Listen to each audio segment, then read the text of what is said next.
क्या नीट 2025 के exam pattern में कोई चेंज देखने को मिलेगा? क्या पेपर बहुत ज्यादा डिफिकल्ट आ जाएगा हाई कट ऑफ को देखते हुए, या सिलेबस में कोई चेंज देखने को मिलेगा? तो बेटा मैं बहुत क्लियर कर देना चाहता हूं, नीट 2025 एग्जाम में आपको ऐसा कोई भी चेंज देखने को नहीं मिलेगा।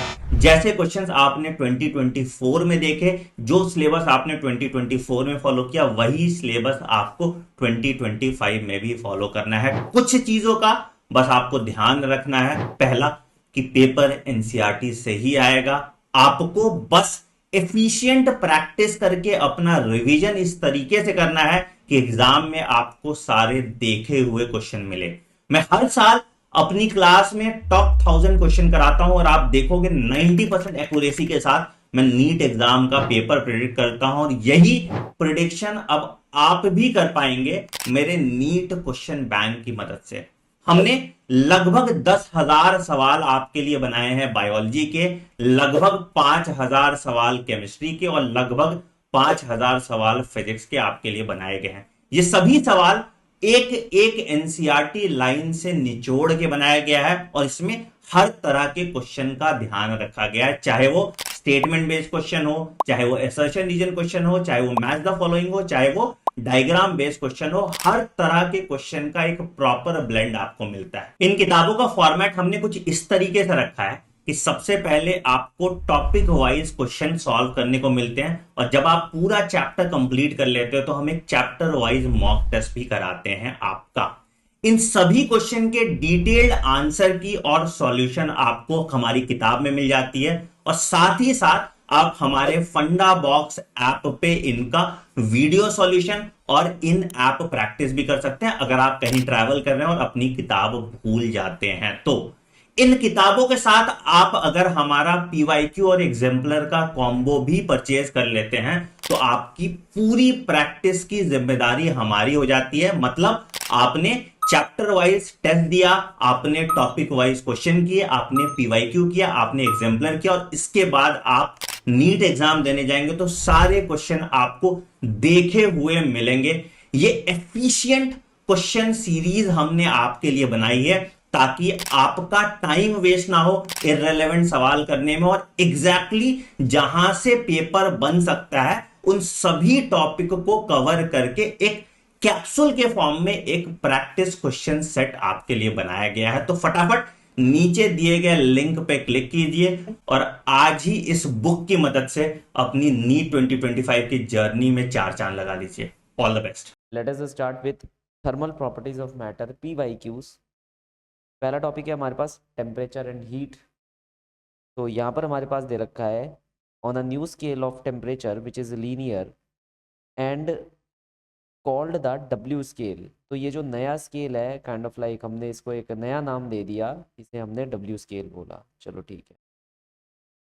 The freezing and boiling point are 39W and 239W, okay, respectively. What will be the temperature on the new scale corresponding to a temperature 39 degree Celsius? तो कह रहा है 39 डिग्री सेल्सियस को डब्ल्यू स्केल में आपको कन्वर्ट करना है। मैंने यहाँ पर लिखा W-39 अपॉन में 239 - 39, that will be equal two degree Celsius कितना दे रखा है 39 हमारे को। ठीक है, तो 39 माइनस 0 डिग्री सेल्सियस अपॉन में 100 माइनस 0 डिग्री सेल्सियस। देखो बेसिक कन्वर्जन फॉर्मूला क्या होता है, कोई भी रीडिंग ले लो उसमें से उसका लोअर पॉइंट माइनस कर दो अपॉन में जो उसका अपर पॉइंट है माइनस लोअर पॉइंट। ठीक है, और ये चलता ही रहेगा किसी और स्केल के लिए, किसी और स्केल के लिए फर्दर फर्दर। जैसे मान लो अभी हमने डिग्री सेल्सियस कर लिया तो डिग्री सेल्सियस की रीडिंग माइनस कितनी हो जाएगी 0, higher point minus lower point, बस इतना हमारे को करना होता है यहाँ पर। तो एक सेकेंड बस। तो अगर हम यहाँ पर वैल्यू निकालने की कोशिश करते हैं तो ये आ जाएगा W-39 अपॉन में 200, that will be equal to 39 upon में 100। कैंसिल कर दूंगा तो W-39, 39 multiply 2, W is equal to 39 multiply 3, 3 निम 27, 3 दूनी वो सॉरी 3 तिया 9 और 2 11। तो हम यहाँ पर आंसर क्या लिखेंगे, 117 degree W, something like that. ठीक है। अच्छा तुम कहोगे ये 3 कैसे आ गया, ये इस तरफ चला जाएगा तो +1 हो जाएगा, तो 39 कॉमन ले लिया, 2 + 1 gives you 3, 117 will be your complete answer for the following problem. The graph between two temperature scale A and B is as shown in the following figure. और कह रहा है between the upper fixed point and lower fixed point are 150 equal division on the scale A and 100 equal division on the scale B. The relationship of conversion between the two scale will be equal to, तो दो scale के बीच में हमसे conversion पूछी जा रही है। तो ये स्केल 1 है ये वाला, और ये स्केल 2 है हमारे पास ये वाला। अच्छा मेरी बात सुनो, कन्वर्जन क्या होता है, मान लो कोई भी रीडिंग है हमने ए वाले स्केल में ली, तो ए स्केल की reading minus lower point of A. अब ए स्केल में लोअर पॉइंट ऑफ ए हमने यहाँ पर देखो, हमने कहाँ से शुरू करा है, हमने 0 से शुरू करा है। ठीक है, लेकिन इसमें ज़रा ध्यान से देखिएगा आप, ये डेल्टा टी ले रखा है, ये वाला कितना ले रखा है, 150 डिग्री सेल्सियस। तो अब एक काम करते हैं हम लोग, डायरेक्टली लिख लेते हैं, वैसे इसमें हमारे को कोई ज़्यादा परेशानी वाली बात लगेगी नहीं, क्योंकि इसने हमसे पूछा है कि relationship in between their convergence, है ना। तो ये 180 तो हो गया हमारे पास सबसे हाईएस्ट पॉइंट, तो highest point minus lowest point, तो 180 माइनस लोएस्ट पॉइंट, सिर्फ लोएस्ट पॉइंट निकालने में प्रॉब्लम है, वो भी एक है क्योंकि मुझे लग रहा है।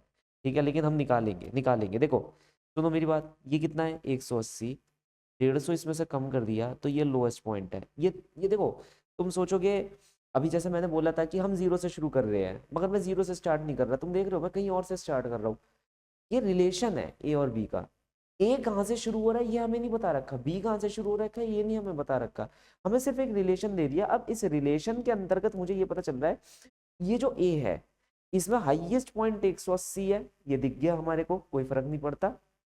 लोएस्ट पॉइंट हमारा जहां से शुरू हो रहा है, अब ये लोएस्ट पॉइंट है मगर ये नहीं पता ये कितना है, तो मुझे पता चला यार यहाँ पर 150 दे रखा है, तो 180 में से 150 घट जाएगा तो यहाँ का आंसर आ जाएगा, है कि नहीं। तो ये कितना हो जाएगा 30, तो ये हो गया 30। तुम खुद देखो ना, 180 माइनस 30 कितना आ जाएगा आंसर 150।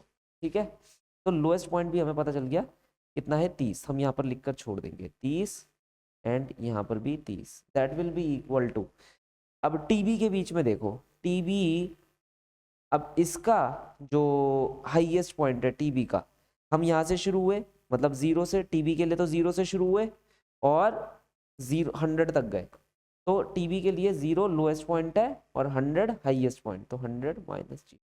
तो ऐसे करके हमारा ऑप्शन नंबर बी क्या हो जाएगा, करेक्ट हो जाएगा। अदरवाइज देखो तुम एक और आसान तरीके से कर सकते थे, तुम सीधा ग्राफ को देख लो, यहाँ पर इस ग्राफ को देख लो, तो वैसे लोग वगैरह से भी कर सकते हैं, है कि नहीं, तभी तो ये दोनों रिलेट हो रहे हैं। अब देखो मैं क्या बोलने की कोशिश कर रहा हूँ, तुम ये एंगल निकालो, तुमने कहा ये टेन थीटा हम निकाल रहे हैं, मैंने कहा ठीक है निकाल लो, कितना आ जाएगा 150 अपॉन में 100 आ गया, इसे एज इट इज छोड़ दो। अब टेन थीटा का मतलब क्या होता है, हमारे पास दिस अपॉन में दिस, ये अपॉन में ये, ठीक है, या फिर मैं इसकी इक्वेशन लिख सकता हूँ, कैसे लिखूंगा, y equal to M X plus C लिख सकता हूँ। अब y एक्सिस में कौन है, a बैठा है, तो a is equal to 150 upon में 100, x एक्सिस में कौन बैठा है, b बैठा है, प्लस c, इंटरसेप्ट कहाँ कट रहा है, 30 पर कट रहा है। ठीक है, ये देखो इंटरसेप्ट कहाँ कट रहा है, 30 पे कट रहा है। ये आ गया हमारे पास टी ए और टी बी के बीच में रिलेशन, तुम इसे टी ए भी लिख सकते हो, जैसे मैंने यहाँ लिखना भूल गया, ये लिख दो। अब अगर तुम इस रिलेशन को सॉल्व करोगे, ये 150 आ जाएगा, ये 100 आ जाएगा, है कि नहीं। देखो सेम यही रिलेशन यहाँ पर निकल कर आ रहा है, बेसिक मैथ से भी हम सॉल्व कर सकते हैं, ऐसी कोई बड़ी बात नहीं है कन्वर्जेंस निकालने के लिए, लेकिन इसे थोड़ा सा हमें फिर सुधारना पड़ जाएगा और इस फॉर्म में लिखना पड़ जाएगा। तो ये होगा इसके दो मेथड, ओके, जोन सा तुम्हें सही लगे आप वो कर लीजिएगा। Next question, okay let us start with thermal expansion. Thermal expansion क्या कहता है, पहले हमसे कह रहा है the resistance of platinum wire at 0 degree Celsius is 2 ohm and 6.8 ohm at 80 degree Celsius. The temperature coefficient of this wire will be equal to, हम जानते हैं R is equal to R naught 1 plus alpha delta T, where R naught is the resistance at 0 degree Celsius. तो इसने बोला 0 degree Celsius पे 2 ओम है, तो ये हो गया 2 ओम, और 6.8 है 80 डिग्री सेल्सियस पे, तो ये हमने लिख दिया 6.8। 1 plus alpha delta T, final temperature 80 और इनिशियल टेम्परेचर कितना हो गया 0, ब्रैकेट लगा दिया हमने यहाँ पर। तो ये कितना हो जाएगा 6.8 divided by 2, that will be equal to 1 plus alpha in T. 6.8 divide by 2 कितना हो जाएगा 3.4, ठीक है। तो ये हो गया हमारे पास 3.4 माइनस 1 अपॉन में 80, that is your alpha itself. अब हमें इसे सॉल्व करना पड़ेगा। ये होएगा हमारे पास 2.4 अपॉन में 80, 8 का 10, 8 दिया 24, तो ये आया 3 इंटू 10 की पावर माइनस 2। तो ये हमारे पास ऑप्शन नंबर कौन सा है, डी। ये हमारा करेक्ट सोल्यूशन है इस पर्टिकुलर प्रॉब्लम का। सिंपल प्रॉब्लम थी, कैलकुलेटिव थी। A copper rod of 88 centimeter and aluminium rod of unknown length have their increase in length independent of increase in temperature. The length of the aluminium will be, देखो ये कह रहा है increase in length जो है वो independent of temperature है। हम ऐसे लिखते हैं delta L equal to L alpha delta T. ये कह रहा है ये जो चीज़ है ये टेम्परेचर का फंक्शन नहीं है। ओके, अगर ये टेम्परेचर का फंक्शन नहीं है तो हम यहाँ पर बोलेंगे क्या कि भैया ये आना ही नहीं चाहिए हमारे फॉर्मूले के अंदर, है कि नहीं। मानते नहीं मानते, अगर ये टेम्परेचर का फंक्शन नहीं है तो ये तो यही बोल रहा है ना, ये आना ही नहीं चाहिए हमारे फॉर्मूले के अंदर, क्योंकि यहाँ पर तो डायरेक्टली है delta L equal to L alpha delta T. अब कैसे ये टेम्परेचर का फंक्शन नहीं है, तो इसका मतलब है ये चीज़ एक कांस्टेंट है ना। बस लिख दिया, अब कुछ तो दे नहीं रखा और हमें कुछ पता नहीं, ज़्यादा मैथ्स हमें आती नहीं, हमने लिख दिया यार ये कांस्टेंट है, होगा कुछ, हमें फर्क पड़ रहा है। तो चेंज इन लेंथ किसके बराबर आ रहा है, एल इंटू अल्फा के बराबर आ रहा है। अब हमने यहाँ पर क्या लिखा कि एल कॉपर के लिए कितना है 88 सेंटीमीटर, एल्फा ऑफ कॉपर यहाँ पर एक मिनट रुकना, अननोन लेंथ, मगर एल्फा ऑफ कॉपर हमें यहाँ दे नहीं रखा, तो एल्फा ऑफ कॉपर तुम ले लो, जितना मुझे याद है 1.7 10 की पावर माइनस 5, और सिमिलरली एल्फा ऑफ एल्यूमिनियम ले लो 2 पॉइंट कितना होता है 2 इंटू 10 की पावर माइनस 5। तो L of copper into alpha of copper will be equal to, थोड़ा सा साइड रखते हैं, L of aluminium into alpha of aluminium कितना है। देखो जो जो कट सकता है कैंसिल कर दो, ये कैंसिल, ये कैंसिल, और क्या बचा है, कुछ भी नहीं।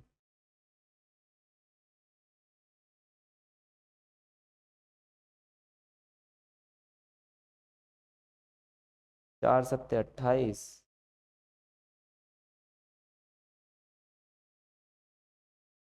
तो हमारे पास ऑप्शन नंबर क्या आ जाएगा, option number C will be the correct solution for the following problem, that is 68 centimetre. Coefficient of linear expansion of brass and the steel rod are alpha 1 and alpha 2. The length of the brass and steel rod are L1 and L2. If L2 minus L1 is maintained at same at all temperature, which of the following relation holds good? कह रहा है L2 minus L1 हमेशा same रहेगा eight any temperature, तो मैं इसे लिख सकता हूँ L2 dash minus L1 dash at any temperature, हर जगह सेम है।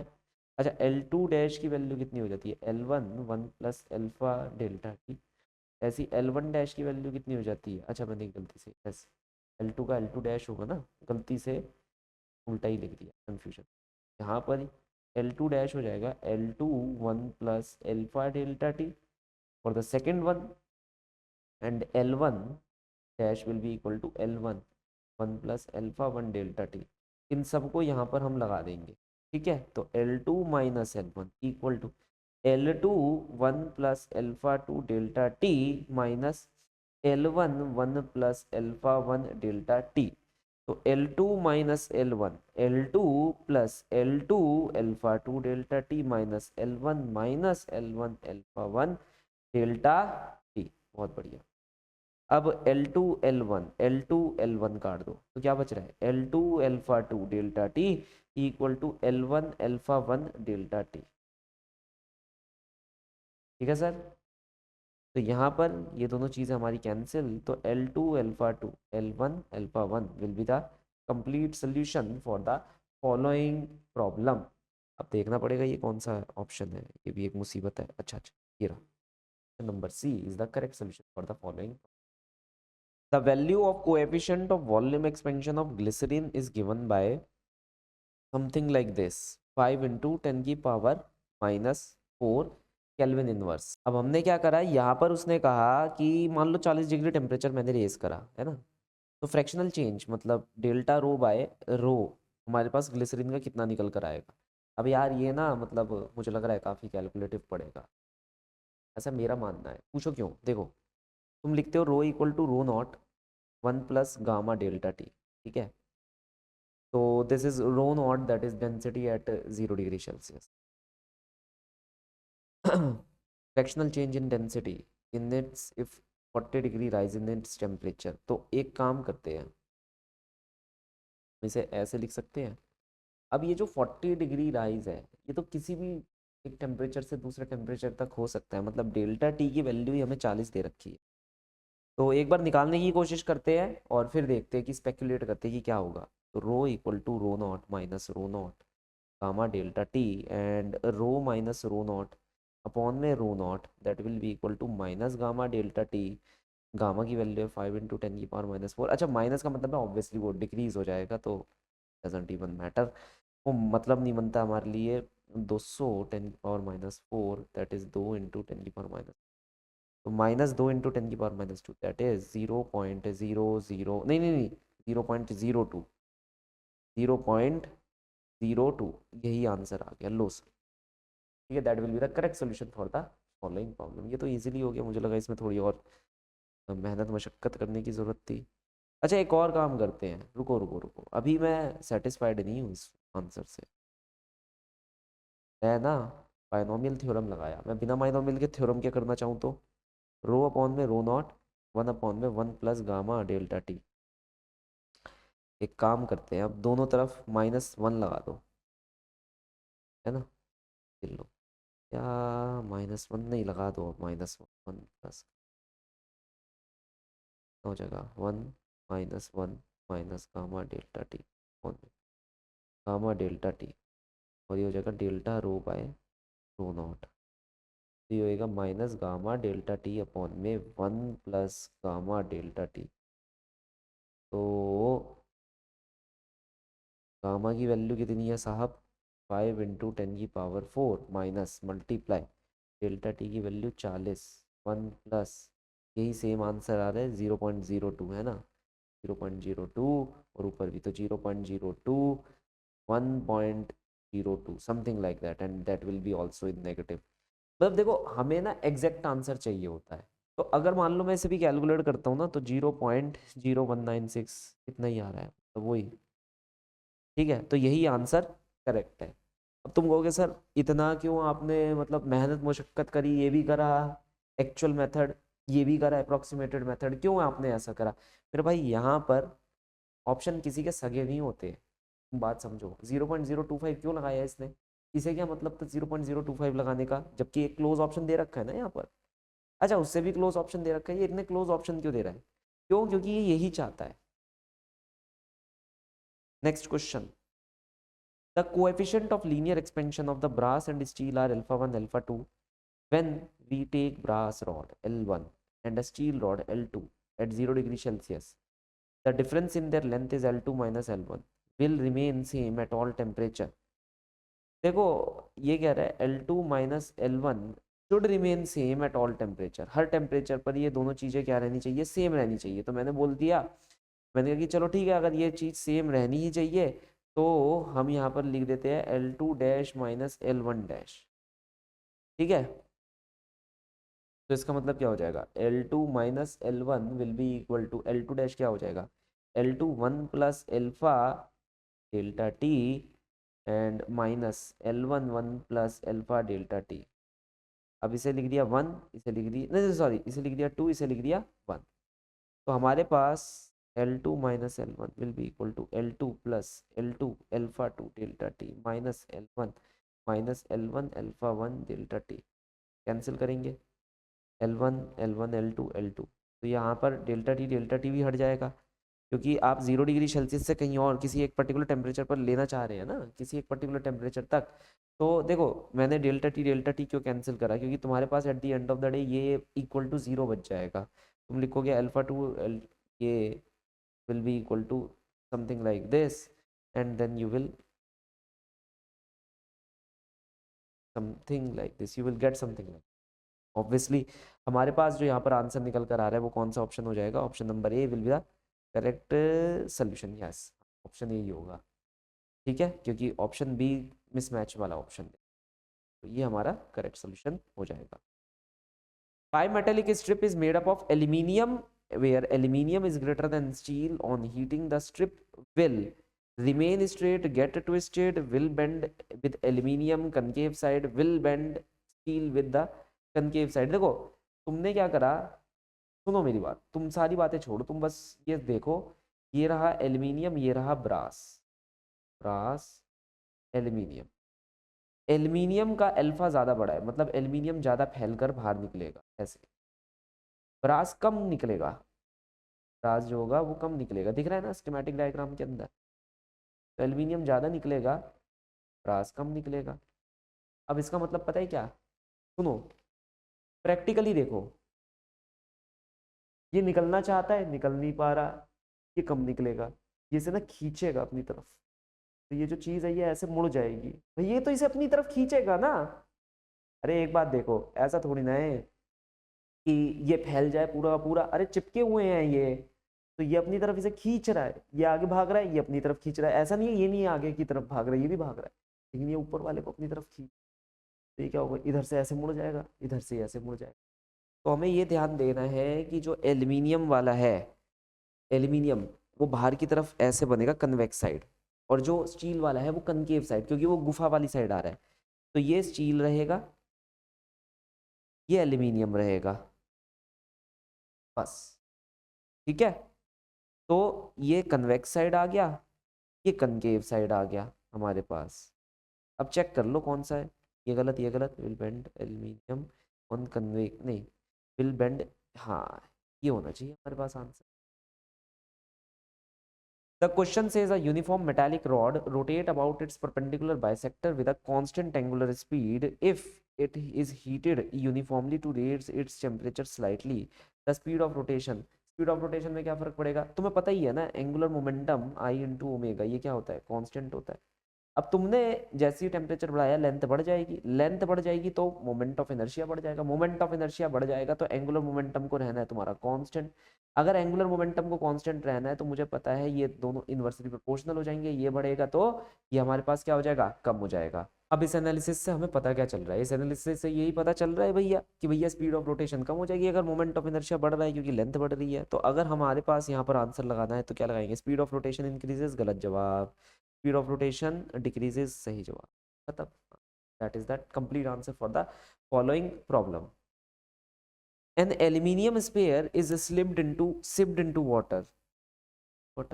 चलो जो भी है, हमें क्या मतलब, कह रहा है कि एक एल्यूमिनियम स्पेयर को हमने पानी के अंदर डाल दिया, which one is true, buoyancy will be less in water at 0 degree Celsius then at water at, अरे देखो सुनो मेरी बात, बुयंट फोर्स किस पे डिपेंड करती है, डेंसिटी ऑफ वाटर पे। अब एक बात बताओ, डेंसिटी ऑफ वाटर कब मैक्सिमम होगा, 0 डिग्री पर या 4 पर, 4 पर, आंसर सही है हमारा, बाकी फिर बोगस आंसर होंगे, पढ़ने में भी टाइम वेस्ट होगा। Buoyancy will be more at 0 degree Celsius then at 4 degree Celsius. अरे यार एनोमलस बिहेवियर ऑफ वाटर पर जाओ ना, 4 डिग्री सेल्सियस पर सबसे ज्यादा मैक्सिमम डेंसिटी होती है, तो आंसर क्या होगा, buoyancy will be less at 0 degree Celsius then at 4 degree Celsius. Okay, as a temperature is increase the time period of the pendulum, अगर मान लो टेम्परेचर इंक्रीज करता हूँ तो लेंथ क्या हो जाएगी हमारी, इंक्रीज कर जाएगी। Time period of the pendulum क्या है, 2π√L/g, तो टाइम पीरियड भी हमारा क्या हो जाएगा, इंक्रीज कर जाएगा। तो हम यहाँ पर बोलेंगे increase in the effective length, increase even though its center of mass still remain at the center of the bob। Length increase हो गई ना हमारी, ठीक है। देखो अब ये पहले वर्ड का मतलब तुम समझ नहीं पाओगे, सेंटर ऑफ द बॉब तुम समझोगे यार ये तो यही है, नहीं। सेंटर ऑफ द बॉब का मतलब है ये जो बॉब है, गर्मी दूंगा तो ये भी फैलेगा, नहीं फैल रहा है ना। और फैले भी तो इसका सेंटर तो यही रहेगा ना, बीच में ही रहेगा। कोई ऐसा तो है नहीं ना कि एक तरफ ज्यादा फैल के दूसरी तरफ कम फैल रहा है, नहीं, हर जगह से ये ज्यादा फैल रहा है, सेंटर बीच में ही रहेगा। तो लेंथ बढ़ गई और जो हमारा सेंटर था, ये देखो लेंथ भी बढ़ गई, बॉब का जो सेंटर था वो अपनी जगह पर था, तो इफेक्टिव लेंथ जो है बढ़ गई, तो टाइम पीरियड क्या हो जाएगा, बढ़ जाएगा, है ना। ये लेंथ भी बढ़ गई, ये भी बढ़ गया, यहाँ से ये भी बड़ा हो जाएगा, तो इफेक्टिव लेंथ बढ़ गई, तो टाइम पीरियड भी क्या हो जाएगा, बढ़ जाएगा। तो हमारा ऑप्शन क्या हो जाएगा, option number A will be the correct solution for the following problem. The radius of metal sphere at room temperature T is R. The coefficient of linear expansion of the metal is alpha. The sphere is heated a little by a temperature delta T so that its new temperature is T plus delta T. The increase in volume of the sphere is approximately, ये देखो क्या कह रहा है कि आपके पास एक metallic sphere है रूम टेम्परेचर पर, temperature T, radius R. The coefficient of linear expansion of the metal, coefficient of linear expansion metal का अल्फा है, मतलब इसका गामा कितना हो जाएगा, 3 टाइम्स ऑफ अल्फा हो जाएगा। Spare is heated bye a temperature delta T, हमने थोड़े से टेम्परेचर डेल्टा टी से इसे हीट कर दिया, है ना, लिटिल लिटिल वेरी छोटा temperature, so that it's new temperature will become T plus delta T, मतलब टेम्परेचर डिफरेंस हमारे पास डेल्टा टी है। कह रहा है इंक्रीज इन वॉल्यूम, वॉल्यूम कितना इंक्रीज हो गया, we know that delta V is equal to V gamma delta T, तो v हमारे पास है 4/3 पाई r क्यूब, ठीक, and gamma 3 alpha delta T, 3 से 3 cancel, 4 pi r cube alpha delta T. कौन सा आंसर हो जाएगा, option number D will be the correct solution for the following problem. खत्म। Let us start with specific heat capacity. The question says the quantities of heat required to raise the temperature of two solid copper sphere of radii r1 r2 through 1 Kelvin r 9/4 3/2 27/8 and 27/8। तो दोनों एक जैसे हैं, चलो कोई नहीं, दोनों एक जैसे हैं, हमारे को तो सब्जेक्टिव आंसर निकालना है ना, कभी कभार हो जाता है गलत टाइप कर दिया होगा भाई व्यक्ति ने। तो इसने बोला the quantity of heat required to raise the temperature of a solid copper sphere of radii r1 and r2 as follow through the temperature। देखो हीट हम लिखते हैं ms डेल्टा टी, ठीक है, density, volume and temperature difference. तो अगर मान लो मुझे 1 केल्विन का टेम्परेचर रेज करना है ना, बाकी सारी चीज़ तो फिक्स है, ये ये ये और ये फिक्स है, तो हीट आर के ऊपर डिपेंड कर जाएगी। तो हमने लिखा 1/2 1.5 का होल क्यूब अपॉन में 1, भाई ये दे रखा है ना, तो इसे कर लो, अब आंसर कितना हो जाएगा 15 15 15 अपॉन में 10 10 10, 5 तिया 15, 5 दूनी 10, तिया 15 दूनी 10, तिया 15 दूनी 10, 27/8। तो यहाँ पर जो हीट हमारे पास रेशो निकल कर आ रही है, the required heat will be in the following ratio 27/8, that is option number D will be the correct solution for the following problem। अब C और D में से कोई भी हो सकता था, ठीक है, मैं ये मान रहा हूँ कि D हमारा करेक्ट ऑप्शन होगा क्योंकि दोनों सेम है। क्या पता इसने यहाँ पर 28 से 27/9 समथिंग लाइक दैट कुछ है।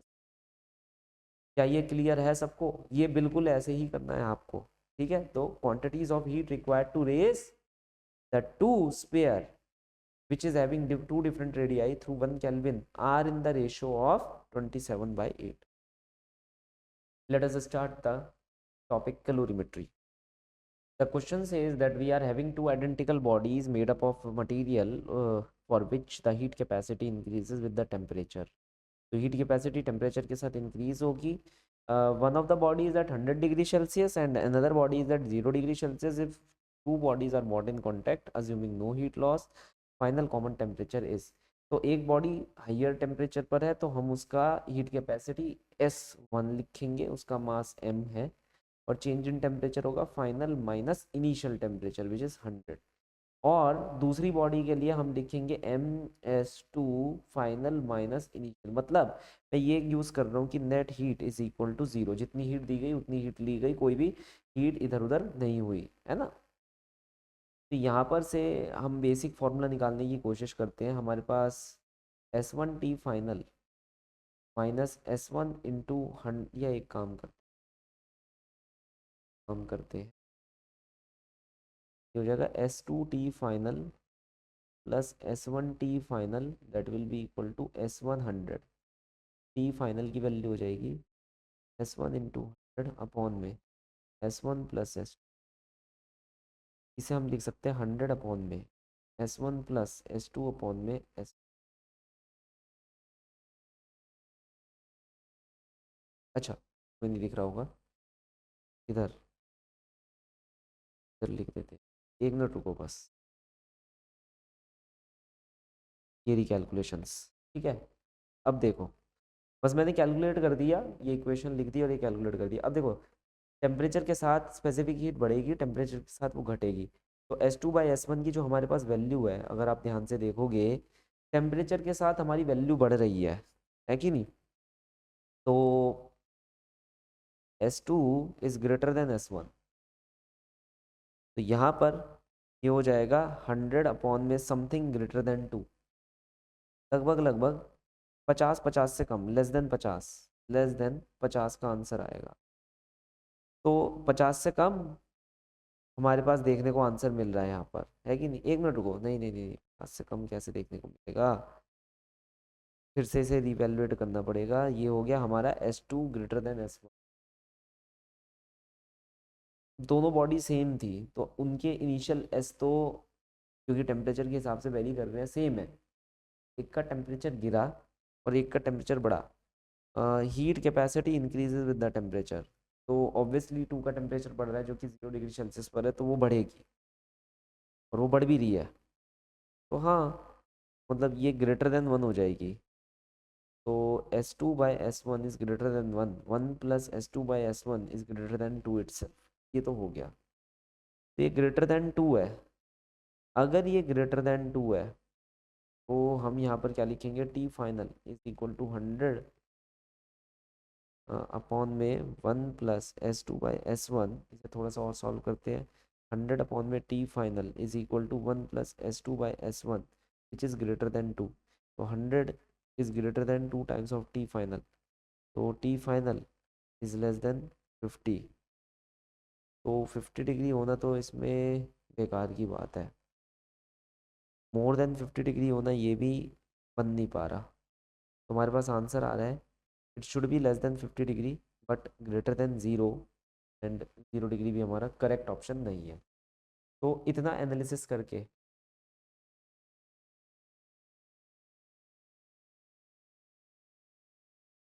the question says two identical body are made of material for which the heat capacity increases with the temperature. One of the bodies at 100 degrees Celsius while another is at 0 degrees Celsius.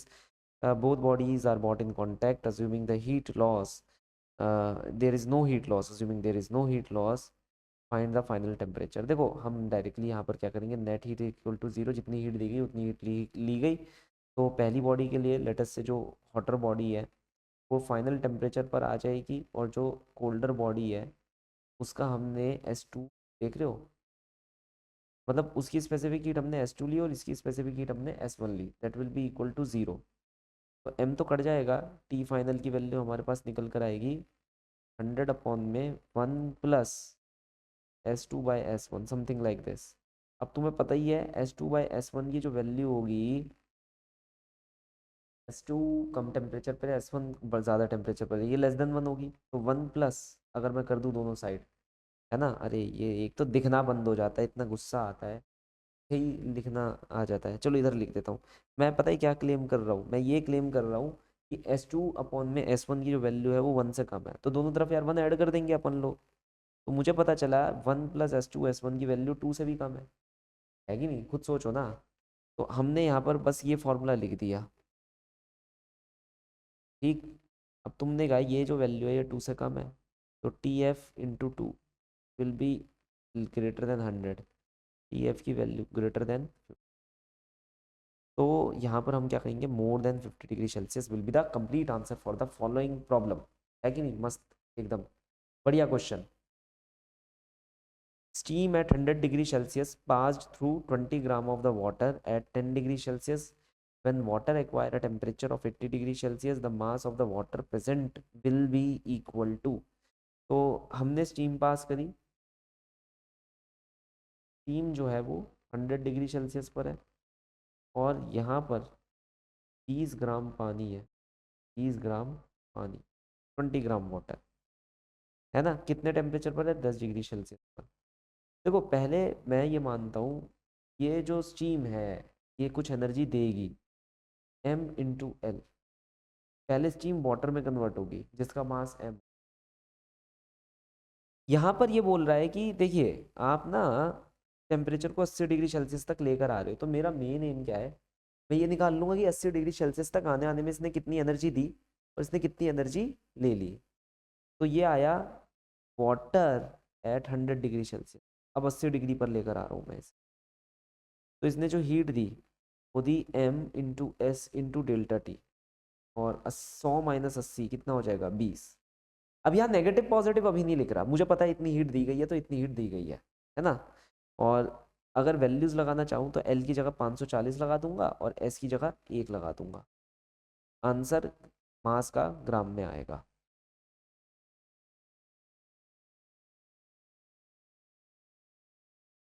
ठीक है, ये है। तो इतनी heat दी गई, अब देखो कितनी हीट ली गई, कितनी हीट ये ले सकता है, 20 ग्राम पानी किस पर है, 10 डिग्री सेल्सियस पर, ये बनेगा 20 ग्राम पानी इस पे 80 डिग्री सेल्सियस पे। तो m/s/डेल्टा टी 1400, 1400 कैलोरी इसे चाहिए ही चाहिए। अब यहाँ पर क्या बोला, अब क्वेश्चन को जरा ध्यान से पढ़ना। इसने ये बोला हमने स्टीम दी लेकिन स्टीम का मास नहीं दिया, कुछ भी नहीं दिया, बस 20 ग्राम पानी में से हम पास करते रहे ताकि फाइनल टेम्परेचर हमारे पास 80 डिग्री सेल्सियस का हो जाएगा। यहाँ पर ये ध्यान रखना ये भी अब पानी बन चुका है, तो ये तुम इससे इक्वेट करोगे, हीट गिवन हीट टेकन, तो ये हो जाएगा 540 और ये हो जाएगा 560, जीरो से जीरो कट जाएगा और 2×7=14, 2×2=4, 2×8=16, 7×4=28।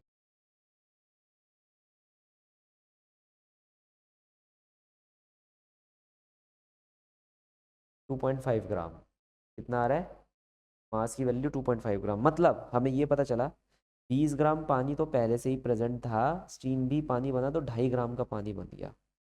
तो हमारे पास यहाँ पर आंसर आया है 22.5 gram. That is option number D will be the correct solution for this particular problem. तो दोनों चीज़ें आपको देखनी है। Let us start with the change in state. तो the question says a piece of ice fall from a height h। एक ice का जो पीस है वो h हाइट से नीचे की तरफ गिरता है। Okay, 1/4 of heat produced is absorbed by the ice and all energy get converted into heat during its fall। तो अगर ये फॉल करेगा तो कितनी एनर्जी है, mgh से ये गिरेगा। हमें लेटेंट हीट ऑफ आइस दे रखी है, हमें ग्रेविटी की वैल्यू दे रखी है। ओके, हमें ये नहीं दे रखा है कि इसका मास कितना है, तो सिर्फ हमसे ये पूछा गया है, यहाँ पर अंडरलाइन कर देता हूँ इस चीज़ को दो कलर से, कि भाई if this fall is being made by a height h then we have to find the height from, मतलब जब से ये फॉल हुआ, और गिवन क्या दे रखा है, सिर्फ 1/4 एनर्जी हीट की वो एब्जॉर्ब हुई आइस के द्वारा, बाकी सारी एनर्जी कन्वर्ट हो गई हीट के अंदर ड्यूरिंग इट्स फॉल। तो 1/4 एनर्जी ने क्या करा, यहाँ पर वो कंप्लीटली मेल्ट हो गई, तो 1/4 एनर्जी कंप्लीटली मेल्टिंग वाली एनर्जी के बराबर हो जाएगी। वो कौन सी होती है, ml।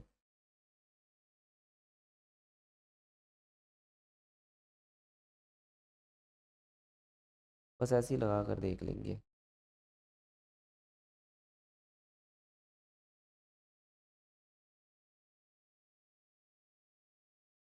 और ये होगा 136 किलो। ऑप्शन नंबर बी हमारा क्या हो जाएगा sir, correct solution. In the following question, liquid oxygen at 50 Kelvin is heated to 300 Kelvin at constant pressure. The rate of heating is constant. Which of the following graph represent the variation of temperature with respect to time? ये भी गलत, ये भी गलत, ये भी गलत। देखो, तुम कहोगे क्यों एकदम से सर आपने गलत कर दिया। अरे यार एक बात बताओ, पहले इसको देखो, आड़ा टेढ़ा ग्राफ हो सकता है, इसको देखो फेस चेंज हो नहीं रहा है, और ये तो मतलब ही नहीं बन रहा। यही आंसर सही होगा। शुरुआत 50 से हुई, फिर टेम्परेचर बढ़ा, फिर फेस चेंज हुआ, फिर टेम्परेचर बढ़ा, फिर फेस चेंज हुआ, है कि नहीं। तो ये तो बिना सोचे समझे कर सकते थे। So the question is saying a deep rectangular pond of surface area A and containing water is located in a region where the outside air temperature is a steady value -26 degree Celsius. The thickness of the frozen ice layer in this particular pond at a certain instant it's x. Taking the thermal conductivity of the ice to be K and the specific latent heat of fusion as L, the rate of increase of thickness of the ice at this instant will be given by the following.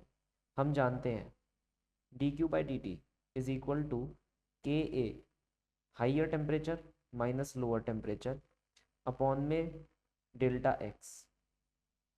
Values को हम यहाँ पर लगाएंगे, हम इसे लिख सकते हैं m इंटू एल। तो इसे मैं लिखूँगा d by D T of M L, और L को मैं बाहर ले लूँगा। के ए हाइयर टेम्परेचर हमारे पास कितना है 0, और लोअर टेम्परेचर है -26 अपॉन में the thickness which is delta x. यहाँ हम सारी वैल्यूज़ पुट करेंगे। मास को भी मैं यहाँ पर क्या लिख सकता हूँ, डेंसिटी इंटू वॉल्यूम, ठीक है। और वॉल्यूम को मैं क्या लिख सकता हूँ यहाँ पर, area into the length itself. तो एक काम करते हैं, ये एक्स के साथ, अच्छा ये तो मल्टीप्लाई का साइन है, इसे हटा देते हैं हम यहाँ पर से। इस डेल्टा एक्स को पहले एक्स से रिप्लेस कर दो, कि भाई हमारी जो स्लैब की थिकनेस है वो हमारे को एक्स दे रखी है। थोड़ा सा साइड हट जाता हूँ, अब आपको ये दिख रहा होगा, है ना। इसने हमसे ये पूछा है कि taking the thermal conductivity to be K, latent heat of fusion to be L, increase in the thickness of the ice. तो इसे ऐसे लिख सकते हैं मास को, भैया एक्स हो जाएगा हमारी जो आइस पिघल रही है। अब छोटा सा मास क्या हो जाएगा, छोटा सा मास डी एक्स हो जाएगा। तो मास को हम यहाँ पर क्या लिख सकते हैं, density area D x upon में डी टी इंटू, इसे ऐसे लिख लो और यहाँ 26 लिख दो। अब देखो क्या क्या कर सकता है, एरिया से एरिया कैंसिल हो जाएगा, तो डी एक्स की वैल्यू हमारे पास आ जाएगी 26 के अपॉन में एल, और डी टी को हमने इस तरफ रख दिया, ये एक्स को हमने इस तरफ रख दिया। तो ये हमारे पास क्या निकल कर आ रहा है, increase in thickness, increase in thickness. मतलब इसके लिए इंक्रीज हमारे लिए तो चेंज इन थिकनेस हम इसे बोलेंगे, चेंज इन थिकनेस, ठीक है। ये हो जाएगी हमारे लिए चेंज इन थिकनेस। मतलब देखो, किसी को डेरिवेशन तो इसकी पता नहीं होगी, फिर भी अगर हम थोड़ा सा डेरिवेशन के अंदर जाते हैं तो हमारे पास क्या होता था कि भाई 0 डिग्री सेल्सियस टेम्परेचर हमारे पास यहाँ पर, मतलब ऐसा होता था ना, बाहर का एक नेगेटिव टेम्परेचर रहता था हमारे लिए। मान लो यहाँ नेगेटिव टेम्परेचर है तो आइस जमनी शुरू हो जाती थी, तो हम ये मानते थे कि एक्स डिस्टेंस तक आइस जम जाएगी। तो ये तो हो गई लेंथ ऑफ द आइस, जहाँ से कंडक्शन प्रोसेस हो रहा है। फिर हम एक नीचे छोटी सी स्ट्रिप ले लिया करते थे जो कि जम रही है, अभी जस्ट जमने वाली है, और ये जो स्ट्रिप होती थी ये डी एक्स लेंथ की स्ट्रिप हमारे पास होती थी। तो उसने ये बोल दिया यहाँ पर नेगेटिव टेम्परेचर -26 डिग्री सेल्सियस है। फॉर ऑब्वियस रीजंस यहाँ पर जमने के लिए 0 डिग्री सेल्सियस होगा, और बीनीथ इट बिल्कुल यहाँ पर बेड पर यहाँ 4 डिग्री सेल्सियस होगा। हमें इससे मतलब नहीं 4 डिग्री सेल्सियस से, हमें इससे मतलब है कि हमारे लिए जो टेम्परेचर डिफरेंस है वो है 0 डिग्री का और -26 का। जो हमारे पास मास जो जमने वाला है, ये वाला जो मास है जिसकी मैं बात कर रहा था, ये जो मास जमने वाला है ये तो ये वाला मास हो जाएगा, एरिया इंटू द लेंथ, है ना, मल्टीप्लाइड बाय द डेंसिटी। तो हमने इसे यहाँ पर रिप्लेस कर दिया, यहाँ पर हमने इसे रिप्लेस कर दिया, तो हमें कुछ ऐसा देखने को मिल रहा है। अब ये जो डी एक्स क्या है, चेंज इन लेंथ, कि भाई आइस इतना बढ़ी या घटी, जो भी है जैसा भी है। अभी तो आइस बढ़ रही है तो ये बढ़ेगा अपने आप, ये बढ़ता रहेगा। क्लियर। यहाँ पर जो हमने ये एक्स ले रखा है that is the whole slab. जो ये पर्टिकुलर स्लैब आप देख पा रहे हो, जो कि यहाँ पर आइस की एनर्जी को, हीट एनर्जी को यहाँ से बाहर की तरफ कंडक्ट कर रही है, ये वो स्लैब है, इसकी थर्मल कंडक्टिविटी आपको के दे रखी है। तो हमने ये सारी चीज़ें बस यहाँ पर लगा दी, हमारे पास ये आंसर देखने को मिल गया। और टाइम, मतलब इसने यही बोला ना, increase in the thickness will be equal to 26 k dt upon में L इंटू एक्स। अब यहाँ पर अगर मान लो वो थिकनेस पर यूनिट टाइम पूछ लेता कि कितनी इंक्रीज हुई है पर यूनिट टाइम, तो वो हमारे पास आंसर कुछ ऐसा देखने को मिलता। ठीक है, अच्छा मैं डेंसिटी नीचे लिखना भूल गया, देखो, तो डेंसिटी हम यहाँ पर नीचे की तरफ लिख देंगे। तो यह है rate of increase of thickness. तो इसने क्या पूछा है हमसे, एक बार मैं फिर से बता देता हूँ, इसने हमसे पूछा है the rate of increase of ice. तो रेट ऑफ इंक्रीज मतलब dx/dt पूछा था, वो हमारे पास ये आंसर निकल कर आ रहा है। चेक करते हैं ऑप्शन कौन सा होगा। सी ऑप्शन मुझे करेक्ट ऑप्शन यहाँ पर दिख गया, तो सी पर हम इस पर लॉक कर देंगे, आंसर आ जाएगा। ओके, तो मतलब यही है कि देखो क्लास में करवा दिया जाती है सारी चीज़ें, आप पढ़ लिया करो तो अच्छी बात है ना। टीचर जब करवाए तो ये सारी चीज़ें पढ़ लेना चाहिए। तुम नीट वाले बोलते रहते हो अरे सर ये नहीं आता, अरे सर वो, अरे सब आता है भाई, जो टीचर करवा रहा है, मास्टर करवा रहा है, वो सब चीज़ें आती हैं। अपने हिसाब से मत चला करो, अब तो तुम्हारे नीट का ही पेपर है ये 2019 का। चलो नेक्स्ट क्वेश्चन हम मूव ऑन करते हैं। The power radiated by a black body is P, it radiate maximum energy of wavelength lambda naught if the temperature of the black body is now changed so that it radiates maximum energy of 3 by 4 of wavelength, the power radiated by it। देखो power जो होती है वो T की power 4 पर depend करती है, और टेम्परेचर जो होता है वो 1 बाय लैम्डा पर डिपेंड करता है। तो हम ये रिलेशन यहाँ लिख सकते हैं। तो यहाँ पर पहला जो आंसर निकल कर आएगा हमारी सिर्फ पहली पहली इक्वेशन से, या कह लो पहली पहली वार्तालाप से, ये निकल कर कुछ ऐसा आएगा। और जब हम दूसरे एक्सपेक्ट को देखेंगे यहाँ पर, मतलब दूसरी लाइन पर जब हम आएंगे कि भैया उसका जो टेम्परेचर वगैरह है हमने चेंज कर दिया, तो वो 3/4 लैम्डा के हिसाब से अपनी एनर्जी निकाल रहा है।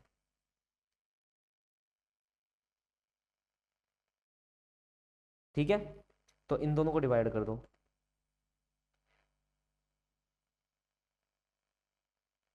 और और कुछ बच रहा है यहाँ पर? नहीं, मेरे हिसाब से नहीं। तो बस इसे ही हम क्या करेंगे, सॉल्व करेंगे। तो इसने हमसे क्या पूछा था, power radiated by it is n times of p।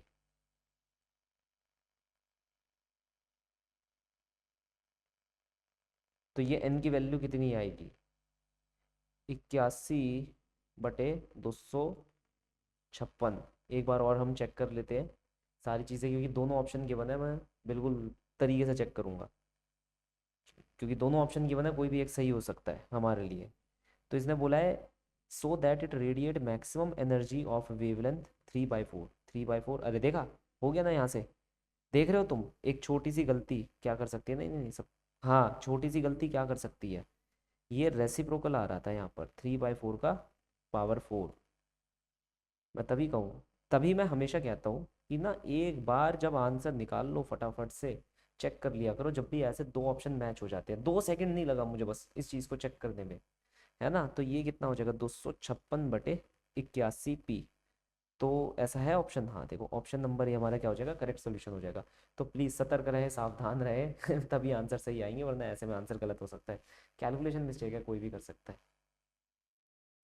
हमसे क्वेश्चन क्या कह रहा है, we are having two rod A and B of different material and they are welded together as shown in the following figure। K1 K2 is the thermal conductivity of the composite rod, and then we have to find the thermal conductivity of this particular rod system। देखो मैंने पहले ही बोला ये दोनों parallel में है, क्योंकि यहाँ पर टेम्परेचर T1 है और यहाँ पर हमारे पास टेम्परेचर क्या है T2। तो मैंने पहले ही फॉर्मूला बता दिया था, KA/A, दोनों का एरिया सेम है, तो K1 A1 K2 A2 upon में 2A, K1 + K2/2।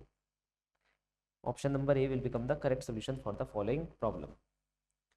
A spherical black body with a radius of 12 centimeter radiates 450 watt at 500 Kelvin। If the radius were halved and the temperature is doubled, the power radiated would be equal to। देखो power जो होता है वो radius के square और temperature की power 4 के directly proportional होता है ना। भाई ये तो पढ़ा ही है ना ब्लैक बॉडी के लिए, सिग्मा E/A/T की पावर 4, तो बस उसी से हमने ये डिराइव कर लिया। पहला आंसर है हमारे पास 450 वाट, अगर रेडियस हमारे पास 12 सेंटीमीटर है और टेम्परेचर हमारे पास 500 केल्विन है। लेकिन हमसे पूछा गया अगर मान लो रेडियस को मैंने हाफ कर दिया, तो मतलब 6 सेंटीमीटर कर दिया, और टेम्परेचर को कर दिया डबल, मतलब 1000। तो हमारे पास पी की वैल्यू क्या आएगी, तो इन दोनों को डिवाइड कर देंगे। तो हम लिखेंगे 450 अपॉन में P, that will be equal to 6×2 = 12 multiply by 1/2 की पावर 4। तो पी की वैल्यू हो जाएगी 2 की स्क्वायर मल्टीप्लाई 450। तो क्या हो जाएगा, 4 मल्टीप्लाई 450, 400, 4×5 = 20, 4×4 = 16 और 2 18, 1800। तो हमारे पास आंसर कितना आ जाएगा, 1800 what will be the total answer for the following problem. Easy. The question says we are having a black body at a temperature of 5760 Kelvin। तो एक ब्लैक बॉडी है जो इस पर्टिकुलर टेम्परेचर पर है। तो अब हम जानते हैं कि इस टेम्परेचर पर फिर हमारी वेवलेंथ कितनी हो जाएगी, बी अपॉन में टी। तो 2.88 इंटू 10 की पावर कितनी हो जाएगी, 6 अपॉन में 5760। तो हमारे पास 500 केल्विन आ रहा है। मतलब जहाँ पर हमारे पास हम बोलेंगे कि भाई मैक्स एनर्जी हो सकती है, ठीक है, वो यही वाला पॉइंट होगा। तो इसने हमसे बोला दी energy of the radiation emitted bye a body at a wavelength of 250 Newton is U1। तो 250 न्यूटन पर U1 एनर्जी क्या कर रहा है, वो बॉडी एमिट कर रही है। हमने कहा चलो ठीक है, कर रही होगी भाई, उसकी मर्जी अपनी। At wavelength 500 nanometer is U2 and at 1000 nanometer it is U3। Wins constant हमारे को दे रखा है, तो इसमें से कौन सी एक बात सही है। देखो यहाँ पर देखते हुए हम ये बोल सकते हैं कि मैक्सिमम एनर्जी की वेवलेंथ 500 वाली है। तो इस केस के अंदर जहाँ तक ये लग रहा है U2, देख रहे हो U2, हाँ, इसकी वेवलेंथ है 500 नैनोमीटर, तो हमारे पास U2 मैक्सिमम हो जाएगा। तो U2 किसमें मैक्सिमम है, ये केस दे रखा है कि U2 is greater then U1, तो ये एक वैलिड पॉइंट हमारे लिए हो जाएगा। तो U1 हमारे लिए क्या होगी, कम वैल्यू होगी। क्यों, क्योंकि उसकी जो वेवलेंथ है वो करस्पॉन्ड कर रही है 250 नैनोमीटर। और ब्लैक बॉडी की जो टेम्परेचर हमारे को दे रखा है वो इस टेम्परेचर पर है हमारी ब्लैक बॉडी। इन जनरल अगर मुझे यहाँ पर इस पूरे के पूरे सम को वो करना है, समराइज करना है, तो मैं ये बोलूँगा, देखो अगर हम मान लो U वर्सेस लैम्डा का कर्व बनाते, तो पहले मुझे ये चेक करना पड़ता है कि किस लैम्डा पर मैक्सिमम U एग्जिस्ट कर सकता है, U मैक्सिमम एग्जिस्ट करेगा। उसे निकालने के लिए मैं ये विन्स लॉ लगा देता, फार्मूला देख लेता, टेम्परेचर मुझे ब्लैक बॉडी का दे रखा है, लगाने के बाद मुझे पता चल जाता कि भैया इस लैम्डा पर मेरे पास U मैक्सिमम लाई करेगा। वो कैसे भी लाई कर सकता है ऐसे, है ना। अब मेन चीज़ क्या हो गई, तुम्हें पता चल रहा है कि यहाँ पर U मैक्सिमम लाई कर रहा है। अगर तुम इससे आगे गए, जैसे 1000 नैनोमीटर पर तुम आ गए, तुम देख रहे हो U की वैल्यू कितनी कम है, तुम पीछे की तरफ आ गए 250 नैनोमीटर पर, U की वैल्यू देख रहे हो किस तरह कम है। तो आजू बाजू भी जाओगे तो U की वैल्यू कम ही हो जाएगी। मतलब यही एक है जहाँ पर U की वैल्यू, मतलब एमिटेड रेडिएशन की वैल्यू सबसे ज़्यादा है। तो आप देखना ये कौन सी लैम्डा है, 500 है हमारे केस में। तो 500 को कौन सी एनर्जी कोरस्पॉन्ड कर रही है, U2, तो यही सबसे मैक्सिमम एनर्जी होगी। Body cools from a temperature 3T to 2T in 10 minutes. The room temperature is T. Assuming that Newton law of cooling is applicable, the temperature of the body at the end of the next 10 minute will be equal to। एक body cool down कर रही है 3T से 2T 10 second के अंदर, room temperature T है। Assume करते हैं कि न्यूटन लॉ ऑफ कूलिंग यहाँ पर एप्लीकेबल है। जो टेम्परेचर होगा बॉडी का eight the end of the next 10 minute वो कितना होगा। न्यूटन लॉ ऑफ कूलिंग क्या कहता है, dt/dt will be equal to minus k T2 minus T1, नहीं T mean, sorry T mean minus T not, ये ध्यान में रखना है। ये हमारे पास हो जाएगा फाइनल माइनस इनिशियल। तो अगर मैं पहले वाले हिस्से को लेकर चलूँ, final temperature minus initial temperature upon में time difference which is 10 minutes minus K 2T plus 3T mean temperature, इन दोनों का sum divide by 2 minus the room temperature. अगली इक्वेशन भी आप खुद ही लिखेंगे यहाँ पर। फाइनल टेम्परेचर हमें नहीं पता, इनिशियल टेम्परेचर 2T हो जाएगा क्योंकि आप 2T तक आ चुके थे। कितने मिनट में, 10 मिनट में, माइनस के फिर से फाइनल टेम्परेचर तो मुझे पता नहीं है, माइनस T। तो ये हमें देखने को मिलेगा।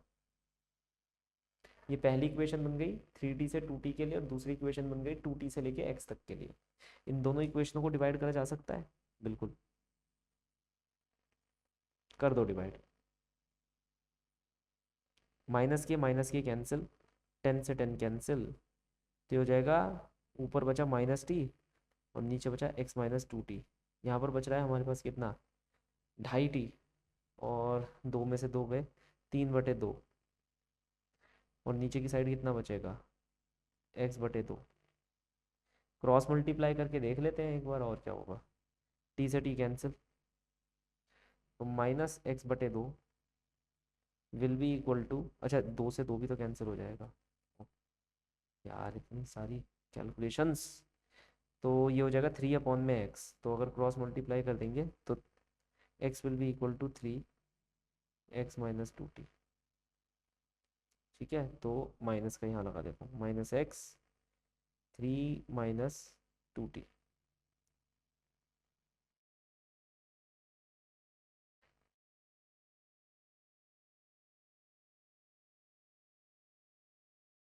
और कुछ बच रहा है, अच्छा माइनस,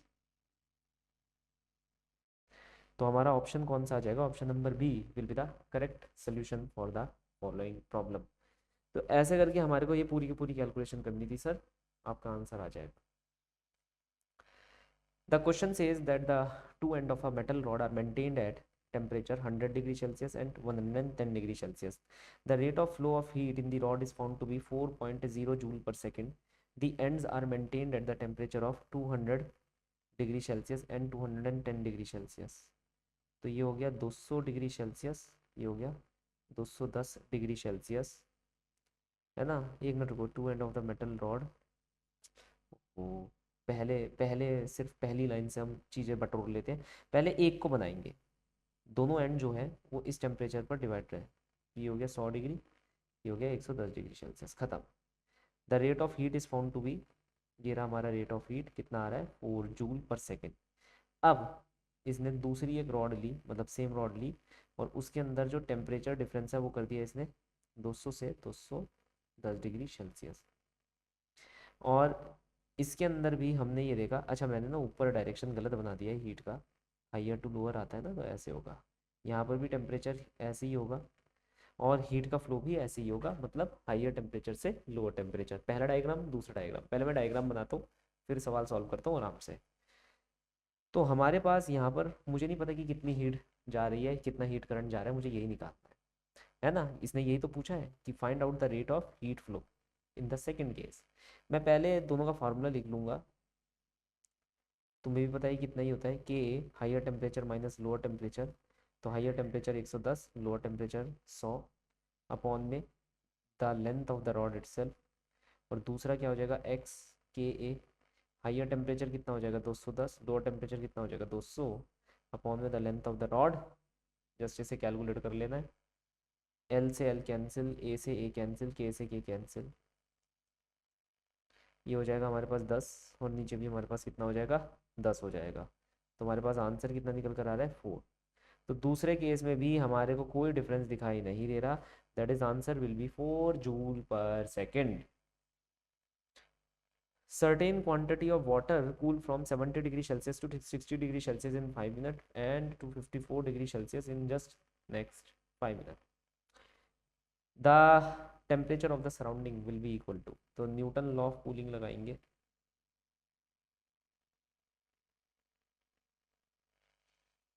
और साथ ही साथ वैल्यूज पुट करेंगे, पहले केस की वैल्यू पुट करेंगे अब, 70 डिग्री टू 60 डिग्री 5 मिनट्स, तो फाइनल माइनस इनिशियल अपॉन में डी टी।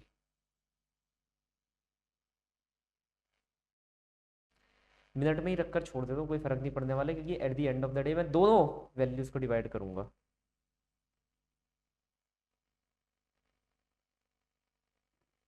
अरे 70 से 60 है, मैं अभी अभी सारा गलत हो जाता।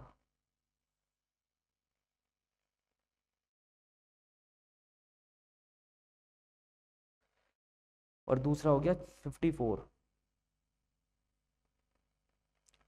5 मिनट में।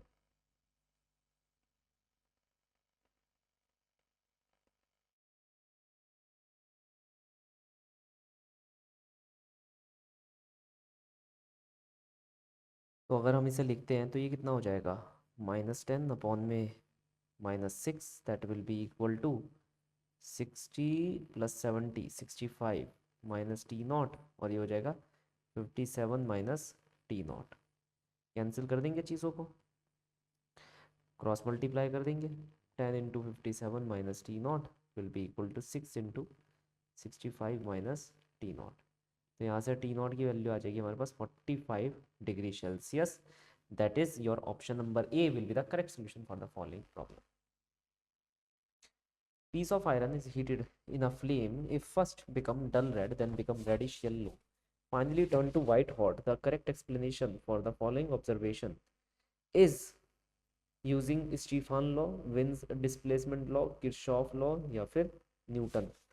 देखो हम जानते हैं, हमने ये पढ़ा ही है, हम जानते हैं अगर बॉडी हॉट होती जाएगी, जितनी ज़्यादा तपती जाएगी उतनी ज़्यादा उसकी वेवलेंथ कम होती जाएगी। ये बात बिल्कुल सही है। ये किसने हमें बताई है? ये तो विंस ने ही हमारे को बता रखी है। तो क्या होगा? Wins displacement law. ठीक है, क्या होगा हमारे पास? विंस डिस्प्लेसमेंट लॉ, क्योंकि सिर्फ यही एक लॉ है जो वेवलेंथ को और टेम्परेचर को एक साथ कनेक्ट करता है। The radius of a star is r, then it acts as a black body. What would be the temperature of the star in which the rate of energy production is q? देखो अगर हमारे पास star दे रखा है, हम जानते हैं Stefan law क्या कहता है, सिग्मा ई ए टी की पावर 4 है ना, for a particular body where temperature of the body is T. तो अगर हम, या ये जो ई है ये पावर लिखते हैं हम, तो ये से पावर ही लिखेंगे, ऐसे पी लिख देते हैं। That is energy per unit time, energy per unit time. यहाँ पर इसने बोला energy production, rate of energy production, तो ये पावर की ही बात कर रहा है, तो क्यू ही लिखेंगे इसे, सिग्मा ई ए टी की पावर 4। अब ये हमारे पास हम लिख सकते हैं 4πr², और एक स्टार है, हम ये मानेंगे कि उसकी एमिसिविटी ये जो है ये ई की वैल्यू 1 है, तो टी की वैल्यू हमारे पास कितनी आ जाएगी? क्यू अपॉन में 4πr² सिग्मा, और अगर पावर उस तरफ चली जाएगी तो कितना हो जाएगा? 1/4। अब बस हमारे को ये देखना है ये कौन सा ऑप्शन है। ये हो गया हमारा करेक्ट ऑप्शन। ये तो सिंपल सा था, मुझे लगा कुछ इसके अंदर कुछ नया कुछ करना होगा। नहीं सर, इसमें तो बस यही फॉर्मूला लगाना था। क्या कह रहा है? A cylindrical metallic rod in thermal contact with 2 reservoir of heat. ये लो 2 reservoir, 2 end conduct an amount of heat q in the time t, the metallic rod is melted and the material is formed into a rod half of the radius and original rod. What is the amount of heat conducted by the new rod placed in the thermal contact between the two reservoir in the time t? देखो main बात है, मान लो 2 reservoir है, ये लो, higher temperature lower temperature,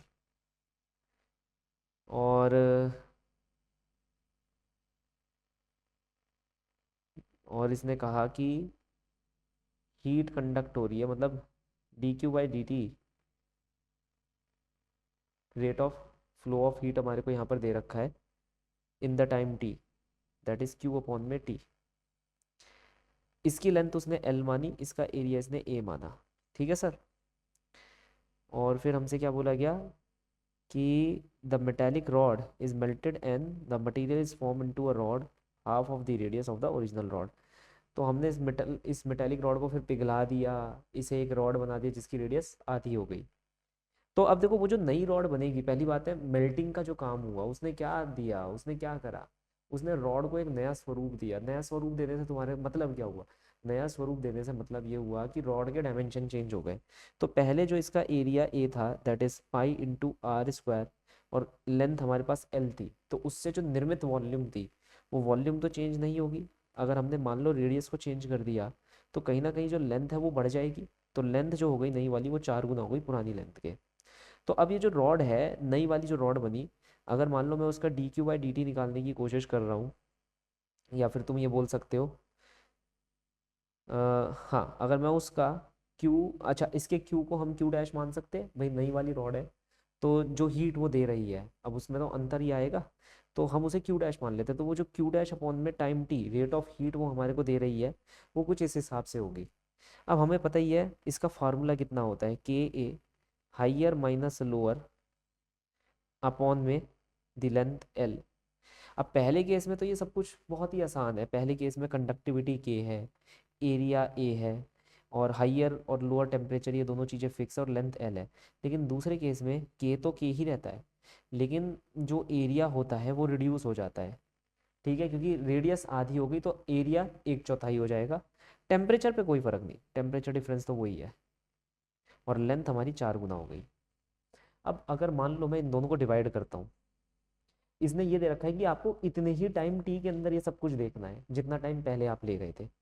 तो यहाँ से के pi R square, K pi R square, length L cancel हो जाएगा, और टी से टी भी कैंसिल हो जाएगा। तो आपके पास बचेगा क्यू डैश अपॉन में Q will be equal to 1/16, और ये भी गया, टेम्परेचर भी चला जाएगा। और कुछ बच रहा है? कुछ नहीं बच रहा, अपॉन में 1। तो क्यू डैश की वैल्यू आ गई क्यू अपॉन में 16। तो ऑप्शन नंबर हमारे पास क्या आ गया, बी, कि भैया जो नया हीट निकलेगा वो निकलेगा पुरानी हीट का 1/16 हिस्सा। A black body at a temperature of 227 degree Celsius radiate heat at rate of 7 calorie centimeter square per second. At the temperature 727, the rate of heat radiated will be equal to, देखो मैं तो simple सी बात कहता हूँ,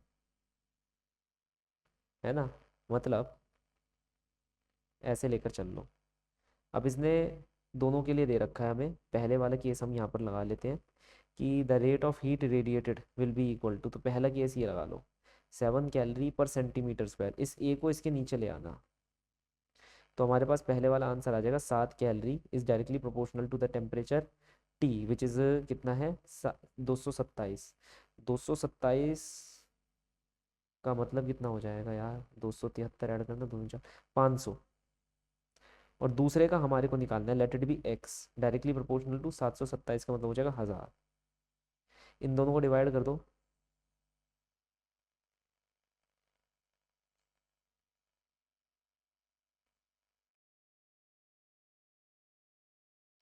तो 2 की power 4 मतलब 16, और 7×6 = 42, 7×4 = 11, 112 will be the complete answer for the following problem. Simple. The two end of a rod of length L and a uniform cross-sectional area A are kept at the temperature T1 and T2. The ratio of heat transfer dQ/dt through the rod in a steady state is given by, तो यार steady state में तो हमारे को पता ही है, minus के A T lower minus T higher upon में कितना हो जाता है लेंथ एल, है ना। अब देख लो, अगर माइनस अंदर मल्टीप्लाई करूँगा तो ये हो जाएगा T higher minus T lower upon में लेंथ एल। हाइयर टेम्परेचर 1 है तो ये T1 हो जाएगा, लोअर टेम्परेचर हमारे पास T2 हो जाएगा, लेंथ एल दे रखी है। तो ये तो गलती हो गया, ये थोड़ा थोड़ा ठीक सा लग रहा है कि ए नहीं है इसमें, ये भी नहीं है, अरे तो फिर यही बचा, यही आंसर हमारा क्या हो जाएगा, करेक्ट सोल्यूशन हो जाएगा।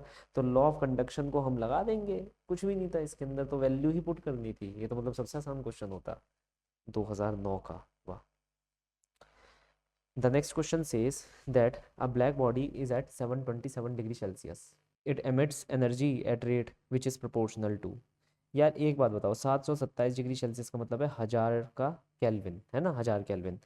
तो जो energy radiated per unit time होगी या रेट ऑफ एनर्जी होगा वो टेम्परेचर की पावर 4 मतलब 1000 की पावर 4 के प्रोपोर्शनल होता है। तो हम यहाँ डायरेक्टली आंसर लगा सकते हैं, B will be the correct solution for the following problem. मतलब यही पूछना था इन्हें। चलो आगे बढ़ते हैं, फिर तो तुम लोग के लिए अच्छा है, ऐसे आसान आसान क्वेश्चन आ रहे हैं फॉर्मूला बेस, बस चैप्टर की फॉर्मूला शीट पढ़ लो, काम हो जाएगा। Assuming the sun to have a spherical outer surface of radius r radiating like a black body at the temperature T degree Celsius, the power received by the unit surface at a distance from the center of the sun where is Stefan constant. Okay, तो हमसे क्या क्या कह रहा है पहले पढ़ लेते, इतना लंबा चौड़ा क्वेश्चन दे दिया। अज्यूम करो कि सन का स्पेरिकल आउटर सरफेस है जिसका रेडियस आर है, मतलब हमें उसे एक ब्लैक बॉडी मानना पड़ेगा जिसकी रेडियस आर के बराबर है, और रेडिएट भी कर रहा है तो ब्लैक बॉडी की तरह रेडिएट कर रहा है। टेम्परेचर उसका खुद का कितना है, T डिग्री सेल्सियस है। Power received by a unit surface, normal to the incident ray at a distance from the centre of the sun is, तो हमें ये बताना है कि कितनी पावर एक यूनिट सरफेस इस सन की ले रहा होगा। ठीक है, कितनी पावर ये यूनिट सरफेस इस सन की एब्जॉर्ब कर रहा होगा, ले रहा होगा, अगर हमें ये दे रखा है कि it is particularly at a distance of capital R from the centre of the sun. करें सर? अब एक काम करते हैं, सन ने कितनी पावर निकाली पहले ये देखो। ये सन की रेडिएटेड पावर है ना। अब वो जो छोटा सा ऑब्जेक्ट है बेचारा, उसका जो एरिया भी दे रखा है, इन्होंने क्या रखा है, यूनिट सरफेस, मतलब उसका एरिया भी ए हो जाएगा। कितनी एनर्जी वो अचीव कर सकता है, मुझे पहले ये देखना है कि उसकी वो कितनी इंटेंसिटी रिसीव कर रहा है, क्योंकि अगर तुम देखोगे इंटेंसिटी का मतलब होता है पावर अपॉन में 4 पाई r स्क्वायर। मतलब ये लाइट बल्ब है, लाइट बल्ब हमारे पॉइंट सोर्स से, ओ सॉरी, लाइट बल्ब हमारे रिसीविंग सोर्स से अगर r डिस्टेंस अवे है तो यहाँ पर कितनी इंटेंसिटी पड़ रही होगी, यहाँ इतनी इंटेंसिटी पड़ रही होगी। Where p is the power, तो हम लिखेंगे सिग्मा ई ए टी की पावर 4 अपॉन में 4 pi r square, where A is the area of the sun which is 4 pi r square. अब ये तो इंटेंसिटी है जो उसके ऊपर फॉल कर रही है, हमें देखना है कितना पावर वो अपने अंदर यहाँ पर क्या कर रहा है, कंज्यूम करने की कोशिश कर रहा है कि नहीं। चलो पहले एक काम करें, इसे सॉल्व कर लेते हैं, सॉल्व करने से शायद हमारा जो आंसर होगा वो ज़्यादा अच्छे से निकल कर आ जाएगा। तो 4 पाई से 4 पाई कैंसिल, सिग्मा टी की पावर 4 आर का स्क्वायर अपॉन में आर का स्क्वायर। और हमारे पास जो टेम्परेचर इसने दे रखा है वो T डिग्री सेल्सियस दे रखा है बॉडी का टेम्परेचर, तो उसे 273 उसके अंदर ऐड कर देंगे, तो ये चीज़ हमारी रिप्लेस हो जाएगी T डिग्री प्लस 273। तो हमारे पास इतनी इंटेंसिटी निकल कर आ रही है, मतलब इतनी power per unit its own area वो क्या कर रहा है, एब्जॉर्ब कर रहा है। तो इसने हमसे पूछा कि the power receive by a unit surface, तो अगर हम निकालें इतनी इंटेंसिटी पड़ी तो power received will be equal to जो इंटेंसिटी पड़ रही है हमारे पास multiply area of the surface. ठीक है, तो ये एरिया ऑफ द सरफेस हमारे पास कितना हो जाएगा 1, क्योंकि यूनिट सरफेस हमसे पूछा गया है, तो इंटेंसिटी के बराबर, that is this will be the complete answer. हम यहाँ पर डायरेक्टली ऑप्शन लगा देंगे अब, ये वाला सही है, सही है ना। यही बन रहा है, यस यही है, और तो कोई इस जैसा दिख नहीं रहा, नहीं नहीं ऊपर वाला, अरे हाँ ऊपर वाले में तो 4 पाई भी तो आ रहा है। सही है भाई, पूरा आंसर हमारा सही है बिल्कुल, क्योंकि इसमें बहुत सारे आर लगे हुए हैं ना, ये देखो आर स्क्वायर, मतलब कंफ्यूज हो जाए बंदा। नेक्स्ट क्वेश्चन क्या कह रहा है हम लोगों से, अ black body at a temperature of 1227 degree Celsius with emit radiation with maximum intensity at a wavelength of 5000 angstrom.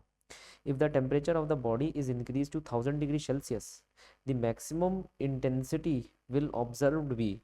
तो हमसे पूछा जा रहा है कि मैक्सिमम इंटेंसिटी किस वेवलेंथ पर हम ऑब्जर्व कर पाएंगे। हमने कहा चलो ठीक है भाई निकाल लेते हैं, हमें तो सिर्फ ले देंगे, एक ही फॉर्मूला आता है वो विंस का, कि भैया lambda T is equal to क्या हो जाता है, कांस्टेंट हो जाता है।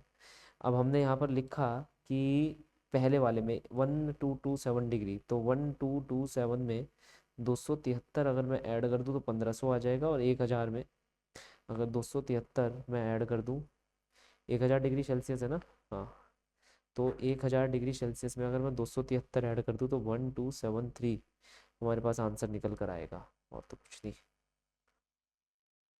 मगर ये कह रहे हैं the temperature of body is increase by, अरे इंक्रीज बाय पूछा जा रहा है, इंक्रीज बाय का मतलब है जो एग्जिस्टिंग टेम्परेचर है ना 1227 उसमें 1000 ऐड कर दो, तो ये कितना हो जाएगा 2500 केल्विन। तो चलो अब हम एक बार क्वेश्चन पढ़ते हैं और फिर करने की कोशिश करते हैं कि है क्या रहा है। कह रहा है कि एक ब्लैक बॉडी है जिसका टेम्परेचर इतना है, वो रेडिएशन को एमिट कर रहा है, मैक्सिमम इंटेंसिटी इस वेवलेंथ पर आई। फिर हमारे पास अगर मैंने उसका टेम्परेचर बढ़ा दिया इतने डिग्री सेल्सियस से, तो मैक्सिमम इंटेंसिटी जो कि ऑब्जर्व होगी उसकी वेवलेंथ कितनी होगी। तो हमने लिखा क्या है यहाँ पर, λ2 अपॉन में λ1, T1 अपॉन में T2। λ2 की वैल्यू निकालनी है, λ1 की वैल्यू लकीली उसने हमारे को दे रखी है, T1 की वैल्यू उसने हमारे को दे रखी है दैट इज़ 1500 केल्विन, T2 की वैल्यू हमारे पास कितनी हो जाएगी 2500। तो हमारे पास λ2 की वैल्यू आ जाएगी 3000 एंगस्ट्रॉम। ठीक है सर, तो ये हमारे पास आंसर आ गया, option number D will be the correct solution for the following problem. Okay, बहुत ही इजी प्रॉब्लम थी। The question says which of the following circular rods having a length radius r and length l, each made of same material whose end are maintained at same temperature will conduct the most heat। तो सबसे ज़्यादा heat conduct कौन करेगी, बस हम यहाँ formula लिखकर छोड़ देते हैं। देखो यहाँ पर जो हीट है वो एरिया अपॉन में लेंथ की रेशो पर डिपेंड कर रही है, मतलब आर स्क्वायर अपॉन में एल पर। अगर मैं ए ऑप्शन को चेक करूँ तो वो हो जाएगा मेरे पास 4/2, 4r0 स्क्वायर 2l, दैट इज़ 2r0 स्क्वायर/l। बी ऑप्शन को चेक करूँ तो वो हो जाएगा 4r0 स्क्वायर अपॉन में l0। सी ऑप्शन को चेक करूँ that is r0 square upon में l0। डी ऑप्शन को चेक करूँ that will B r0 square upon में 2l0। ये हमारे पास देखने को मिलेगा। तो अब इसमें से सबसे बड़ी वैल्यू किसकी आ रही है वो चेक कर लो आप, अपने आप देख लो तुम्हारे पास कौन कौन सी है। ये 4 है, ये 2 है, ये 1 है और ये 1/2। तो देखने से ही पता चल रहा है बी ऑप्शन। तो B option will be the correct solution for the following problem. ठीक है, फॉर्मूले के ऊपर था। If lambda M denote the wavelength at which the radiative emission from a black body at the temperature T Kelvin will be maximum। देखो है ना, तो कह रहा है कि लैम्डा एम अगर डिनोट कर रहा है वेवलेंथ को, जो ये बता रहा है कि इस वेवलेंथ पर रेडिएटिव जो एमिशन होगी ब्लैक बॉडी की वो इस टेम्परेचर पर होगी और मैक्सिमम होगी। तो इसमें से कौन सा लॉ लग सकता है, सबको पता है विन्स का लॉ है, that is option number D will be the correct solution for the following problem. Again बिल्कुल ही डायरेक्ट हमसे क्वेश्चन पूछा गया। देखो क्वेश्चन क्या है, we consider radiation emitted by human body. तुमने मूवीज़ वगैरह तो देखो सबने देखी होगी, हॉलीवुड मूवीज़ तो हर कोई देखता है। तो उसके अंदर जैसे फॉर एग्जांपल तुमने वेनम मूवी वगैरह भी देखा ही होगा। तो उसके अंदर जब वहाँ पर स्मोक फेंक दी जाती है तो डिटेक्शन के लिए वो क्या यूज़ करते हैं, इंफ्रारेड गॉगल्स यूज़ करते हैं। बाकी तुम लोग अगर तुमने कोई भी गेम खेला है प्ले स्टेशन 5 में, 4 में, शायद एक्सबॉक्स सीरीज एक्स में या सीरीज एस में, या कोई भी, मतलब अगर तुम्हारे पास एक गेमिंग कंप्यूटर है उसके ऊपर, तो तुमने कॉल ऑफ ड्यूटी जैसे जितने भी बड़े बड़े गेम्स हैं ट्रिपल ए टाइटल्स वो तो खेले ही होंगे, है कि नहीं। तो उसमें जब भी हमें डिटेक्ट करना होता है तो हम क्या यूज़ करते हैं, हम थर्मल गॉगल्स का यूज़ करते हैं, है। तो थर्मल गॉगल्स मतलब वो क्या पकड़ रहा होता है, ऑब्वियसली थर्मल हीट सिग्नेचर वो पकड़ता है। और वो कौन से उसमें लाई करते हैं, इंफ्रारेड में लाई करते हैं। अरे हाँ या ना, खेलते हो तो सिर्फ खेलते ही रहोगे क्या, देखोगे नहीं कि क्यों हो रहा है कैसे हो रहा है। भाई पता ही है दुश्मन को तो तुम मार नहीं पाते, ग्रीनेड भी अगर तुम लोग फेंकते हो तो अपने ही साथ वाले पर फेंकते हो या अपने आप ही फेंक कर चेक करते हो ग्रीनेड काम तो कर रहा था, चाइना का तो नहीं बना था कि गेम में भी चाइना का ही ग्रीनेड पकड़ा दिया, फट ही नहीं रहा है। तो कम से कम इतना तो चेक कर लिया करो। तो जो बॉडी से रेडिएटिव हीट निकल रही है वो इंफ्रारेड में फॉल करती है, तो the radiation emitted is in the infrared reason. याद रखना, आई होप याद रहेगा। लड़कों को तो याद रहना चाहिए यार, चलो मैं मानता हूँ कि लड़कियों में भी 100 में से सिर्फ एक लड़की खेलती होगी, फिर भी लड़कों को तो कुछ रिलेट हो पाएगा इससे। तो बाकी लड़कियों देखो तुम याद रख लो कि the radiation emitted is in the infrared reason. Okay, consider a compound slab consisting of two different material having equal thickness and thermal conductivities K and 2K। The equivalent thermal conductivity of the slab will be equal to, दो different material, दो different thickness, दो different thermal conductivity और equivalent thermal conductivity हमसे पूछा गया है। अब main चीज़ हमारे को यहाँ पर ये देख लेनी चाहिए, इक्वलेंट थर्मल कंडक्टिविटी जो साहब ये पूछ रहे हैं, अरेंजमेंट, अरेंजमेंट एक हमारे लिए मेन चीज़ हो जाती है। अरेंजमेंट कैसा है, तो consider a compound slab consisting of two different material having equal thickness, thickness उन दोनों की इक्वल है। ये मान लो एक स्लैब है, अब रखने के तो कई सारे हमारे पास यहाँ पर तरीके हो जाते हैं। मान लो मैंने ऐसे रख दिया, ये कंपाउंड स्लैब बन गई, ऐसे रख दिया, ये एक कंपाउंड स्लैब बन गई, थिकनेस दोनों की सेम है ना।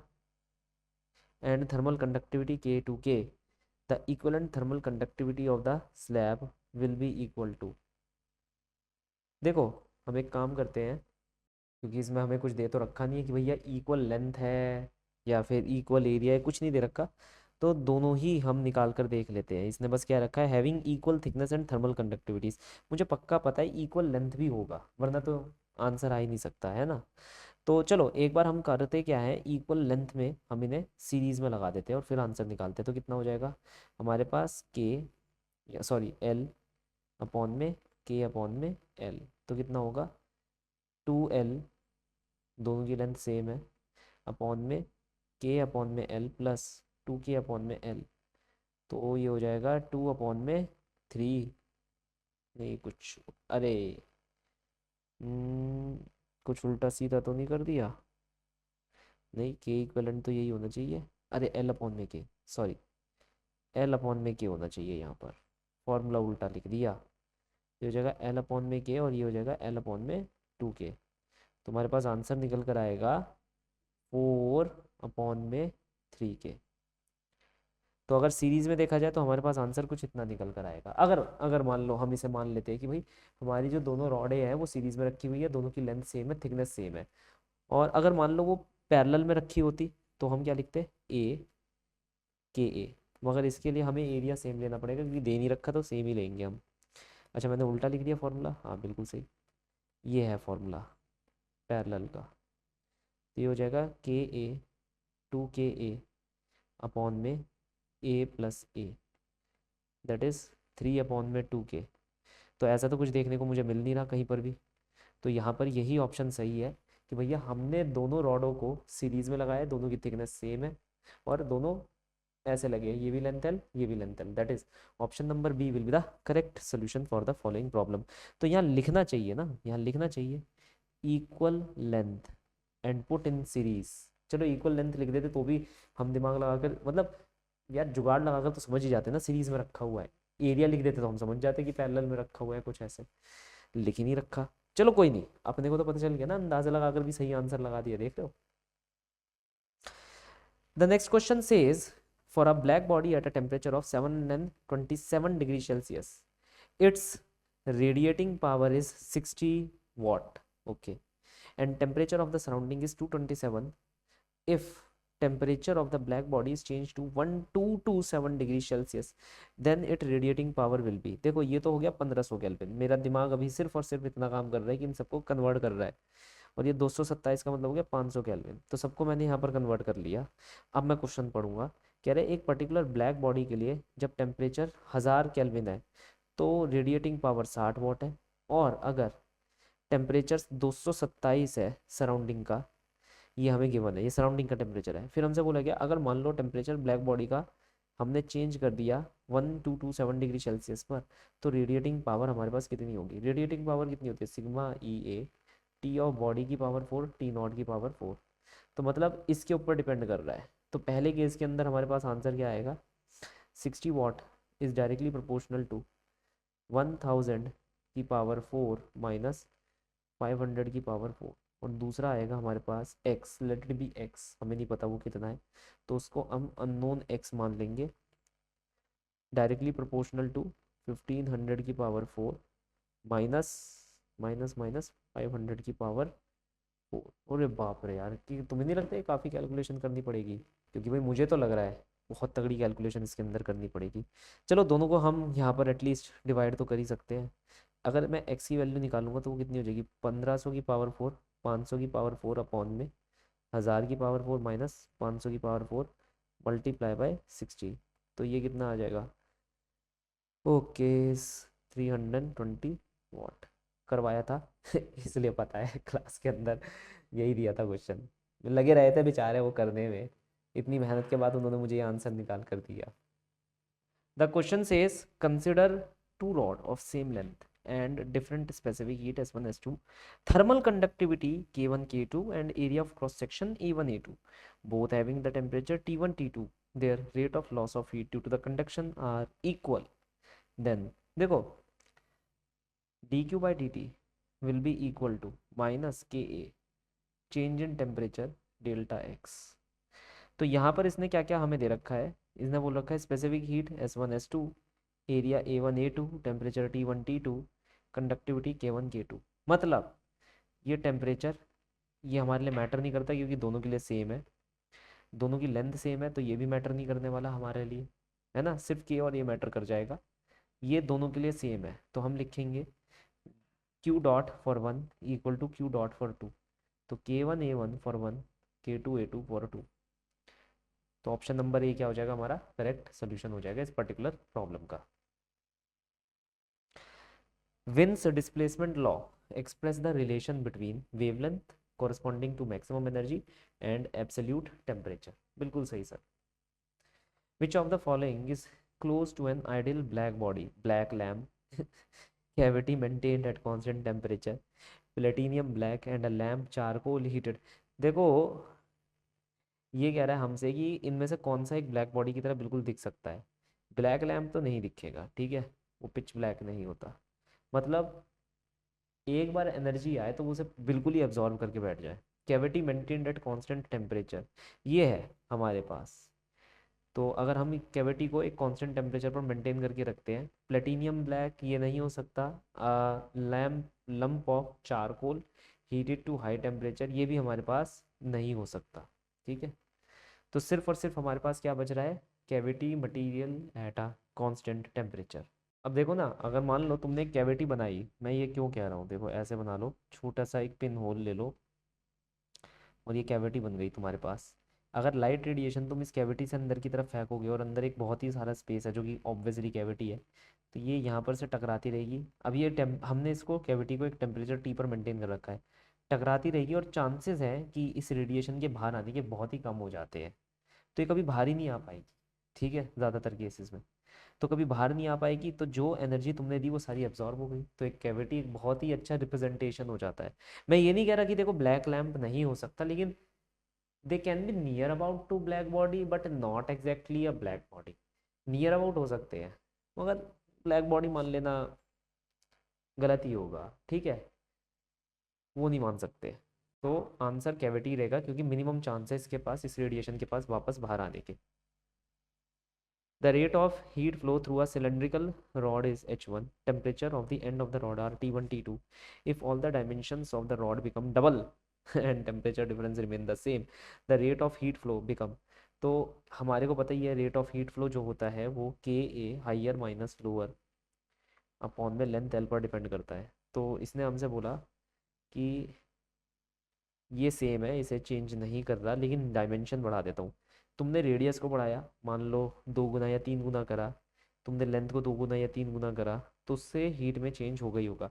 If all the dimension become double, तो अगर तुमने रेडियस को डबल करा तो एरिया 4 गुना हो जाएगा और लेंथ डबल हो जाएगी, 2 गुना। तो हमें ये पता चल रहा है जो हीट होगी वो पहले वाली हीट के 2 गुना हो जाएगी। तो यहाँ पर हमारे पास आंसर क्या आ जाएगा, ए। खुद करके देख लेना, एरिया तो 4 गुना हो जाएगा, लेंथ 2 गुना हो जाएगी, तो 2 से 4 कट जाएगा तो 2 आ जाएगा। तो हमारे को ये पता चल गया जो नई नई हीट है वो 2 गुना हो गई पुरानी हीट पे। सिंपल सी कैलकुलेशन है, ज़्यादा इसमें कुछ है नहीं। The next question says the wavelength corresponding to the maximum intensity of the radiation emitted by a source at a temperature 2000 Kelvin is lambda. Then what is the wavelength corresponding to the maximum intensity of the radiation at the temperature of 3000 Kelvin? कोई नहीं, lambda T equal to constant, तो 2000 into lambda will be equal to 3000 into lambda dash, तो 2/3 lambda lambda dash. तो हमारे पास answer क्या आ जाएगा, A option हमारा करेक्ट हो जाएगा, 2/3 of lambda. Which one of the following process depends upon the gravity? Gravity पे कौन, conduction, convection, none of the above और रेडिएशन? कन्वेक्शन डिपेंड करता है सर, बाकी कंडक्शन रेडिएशन नहीं करते, और नन ऑफ द अबव तो बेकार ही है। The radiant energy from the sun which is being incidented normally at the surface is 20 kilo cal, ठीक है, per meter square. What would have been the radiant energy incident normally on the earth? The sun had a temperature twice as the present temperature. Okay, तो सन के पास अब 2 गुना temperature है, तो बताना है कितनी एनर्जी रेडिएंट होगी। तो पता ही है यार, हम यहाँ पर लिखेंगे, ये देखो ये इंटेंसिटी दे रखी है, मतलब इंटेंसिटी नहीं, इंटेंसिटी भी नहीं कहेंगे क्योंकि ये पावर भी नहीं है, इसने बस ये देखा है एनर्जी पर मीटर स्क्वायर, है ना। तो तुम ये चीज़ देखो, power sigma E A T की पावर 4, तो पावर अपॉन में एरिया, सिग्मा ई टी की पावर 4। और एक और चीज़ देखो, इसमें से टाइम दोनों तरफ मल्टीप्लाई कर दो तो energy per unit area sigma E T की पावर 4। तो अगर सेम टाइम हम रख रहे हैं तो ये जो क्वांटिटी है, लेट अस से this quantity is E dash, ये ई डैश की जो क्वांटिटी है ये टेम्परेचर की पावर 4 के डायरेक्टली प्रोपोर्शनल हो जाएगी। तो पहले केस में ये 20 है और टेम्परेचर हमारा टी है। दूसरे केस में हमें निकालनी है, और एक मिनट रुको, देखो इसने अच्छा मिनट दे रखा है भाई बंदे ने। ओहो ये नीचे आ गया, कोई बात नहीं, तो पावर अपॉन में एरिया हम निकाल लेंगे, तब भी कुछ चेंज नहीं हुआ है, तब भी कुछ चेंज नहीं हुआ है। मतलब इसने ये दे रखी है, पावर पर यूनिट एरिया हमें दे रखा है पहले केस का 20 kilo cal per metre square per minute, ये हमें दे रखा है। कोई फर्क नहीं पड़ता, कोई फर्क नहीं पड़ता, तब भी क्या ही चेंज कर लिया इसने, हम भी तो सेम ही काम कर रहे थे। तो पहले का केस हमें ये दे रखा है कि भाई इसकी वैल्यू है 20, तो 20 kilo cal per metre square per minute, it is directly proportional to temperature T. Next case का हमें निकालना है जब टेम्परेचर 2 गुना हो गया। डिवाइड करेंगे तो x अपॉन में 20 इज इक्वल टू 2 दूनी 4, 2 दूनी 4, 4 चौक 16।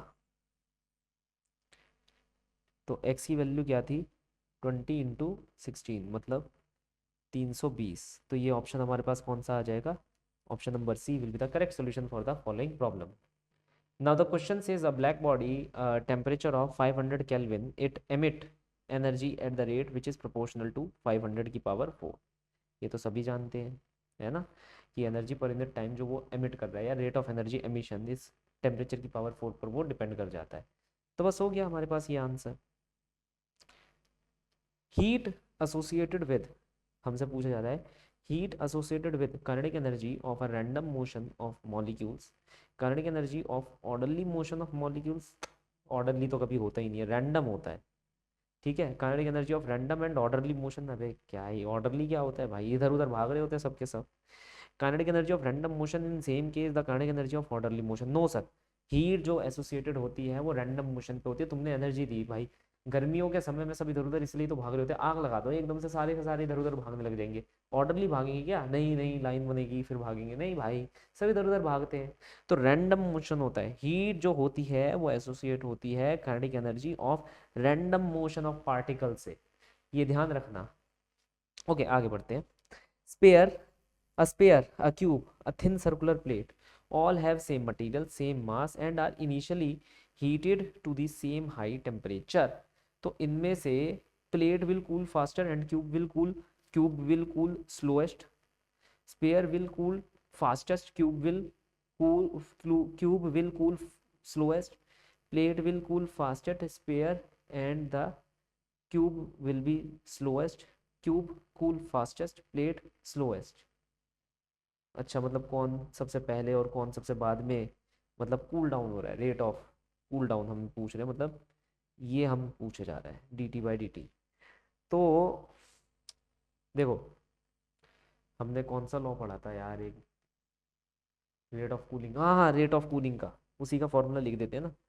तो dt/dt हमारे पास कितना हो रहा है यहाँ पर, ms sigma E A T of body की पावर 4 टी नॉट की पावर 4। देखो अब हमें पता है ये और इसने कहा all having same material and same mass, material भी सबका सेम है तो मास भी सबका सेम दे रखा है, ये भी और ये भी सब कुछ सेम है, तो रेट ऑफ कूलिंग जो है वो एरिया पर डिपेंड कर रहा है हमारे पास, है कि नहीं। ऐसा इसने बोला है तो इसलिए मैं बोल रहा हूँ, एरिया तो सबका से अलग अलग होगा, मटेरियल सेम हो सकता है, मास सेम हो सकता है, लेकिन जो सरफेस एरिया है वो सबका अलग है। तो हमें बस ये चेक कर लेना है कि किसका जो सरफेस एरिया है वो सबसे ज़्यादा है। जैसे हमारे पास दे रखा है क्यूब का दे रखा है, सर्कुलर प्लेट का दे रखा है, सबका, अगर सबका मास सेम है, मास का मतलब होता है डेंसिटी इनटू वॉल्यूम, तो हम बोलेंगे सबकी वॉल्यूम भी सेम होंगी, है ना। तो अगर स्पेयर की वॉल्यूम देखी जाए 4/3 πr³ और थिन सर्कुलर प्लेट की अगर वॉल्यूम देखी जाए तो वो तो सिलेंडर हो जाएगा πr² into thickness T, where thickness T is tending to 0। और ये सेम हमारी किसकी वॉल्यूम की तरह हो जाएगी, क्यूब की वॉल्यूम की, तो क्यूब की वॉल्यूम हो जाएगी हमारे पास a³। तो हमें ये देखना है कि एरिया किसका ज़्यादा होगा, है ना। अगर ये सब लोग कांस्टेंट c के बराबर है, लेट अस से कांस्टेंट c के बराबर है, अब यहाँ पर अगर मैं एरिया को देखूँ, देखो थिकनेस तो जीरो को टेंड कर रही है, मान लो मैं रेडियस मतलब एरिया पर आ जाता हूँ, तो इसका एरिया होता है 4 पाई r स्क्वायर। तो 4 pi r square is the area of your sphere. तो area of sphere into radius upon में 3 is some kind of constant, क्योंकि तीनों के लिए कांस्टेंट रहने वाला है। तो area will be equal to constant upon में रेडियस r इंटू 3। मोटा मोटा बात पता है क्या मुझे क्या लग रहा है, देखो सुनो मेरी बात। तो मुझे लगता है यार ये जो थिकनेस है ये जीरो को टेंड कर रही है। अगर मान लो मैं इसको यहाँ पर डिवाइड करता हूँ, सी से डिवाइड करता हूँ, तो सबसे ज़्यादा एरिया जो इस वक्त मुझे अंदाजन देखने को मिल रहा है वो प्लेट का है। तो मैं ये बोलूँगा प्लेट का जो एरिया है वो सबसे ज़्यादा है, सबसे ज़्यादा होने के कारणवश वो सबसे पहले कूल होता हुआ मुझे दिखाई देगा। तो मैं ये बोलूँगा कि मेरा जो आंसर यहाँ होना चाहिए, प्लेट सबसे पहले कूल होगा। प्लेट सबसे पहले कूल होगा तो सी ऑप्शन हो जाएगा, और एक ए ऑप्शन भी हो सकता है, क्योंकि प्लेट सबसे पहले कूल होगा और फिर स्पेयर सबसे स्लोएस्ट कूल होगा, इसने ये क्लेम कर रखा है। तो अब हमें क्यूब और उसका देखना पड़ेगा स्पेयर का, कि क्यूब और स्पेयर के अंदर कौन ऐसा व्यक्ति है जो सबसे धीरे धीरे स्लोली तरीके से कूल हो रहा है। तो ये है हमारे पास क्यूब। तो क्यूब का हो जाएगा कांस्टेंट की पावर 1/3, और स्पेयर का हो जाएगा हमारे पास radius equal to 3/4 pi constant की पावर 1/3, है ना। और अगर हम एरिया ऑफ स्पेयर देखें, 4 pi r square, that is 4 pi r which is 3/4 पाई की पावर 2/3 एंड सी की पावर 2/3। और प्लेट मतलब स्क्वायर के लिए हो जाएगा हमारे पास, क्यूब के लिए हो जाएगा 6a² होता है ना, तो 6a² दैट इज 6c की पावर 1/3। तो मेरे हिसाब से तुम देख रहे हो इन दो वैल्यूज़ के अंदर क्यूब और ज़्यादा जल्दी, क्योंकि क्यूब का फैक्टर है 6, इसका क्या है 4 pi, and then 3/4 pi something like this. इसे एक बार कैलकुलेट करके मैं बता देता हूँ। ये वैल्यू 4 के आसपास आ रही है, मैंने कैलकुलेट करा कैलकुलेटर से, तो टोटल वैल्यू 4 के आसपास आ रही है। तो 4c की पावर 2/3 समथिंग लाइक दैट, और इसकी वैल्यू आ रही है 6c की पावर 2/3। तो इसका मतलब है क्यूब और ज़्यादा जल्दी, क्यूब और स्पेयर में क्यूब पहले कूल डाउन करेगा और स्पेयर बाद में कूल डाउन करेगा। तो अगर मान लो वन और सी के अंदर मुझे देखना होगा, तो मैं ये बोलूँगा ये तो गलत हो गया, ये सही हो जाएगा हमारे पास। The question says a cup of coffee cool from 90 to 80 degrees Celsius in T minute when the room temperature is 20 degrees Celsius. When the temperature is taken by a similar cup of coffee to cool from 80 to 60, the room temperature same at 20 degree Celsius is okay. तो हमें time निकाल, पहले ये दे रखा है 90 से 80 होने में टाइम टी ले रहे हैं, और रूम टेम्परेचर 20 है, तो 80 से 60 होने में अगर 20 डिग्री सेल्सियस है तो हम कितना टाइम लेंगे। तो न्यूटन लॉ ऑफ कूलिंग हम यहाँ पर लगा देंगे, that is dt/dt will be equal to minus K T mean minus T naught. पहली इक्वेशन में स्थापित करने वाला हूँ, dt का मतलब T final minus T initial, and T mean का मतलब हो जाता है ये जो दो टेम्परेचर हमें दे रखे हैं T1 T2, इन दोनों का सम डिवाइड बाय 2।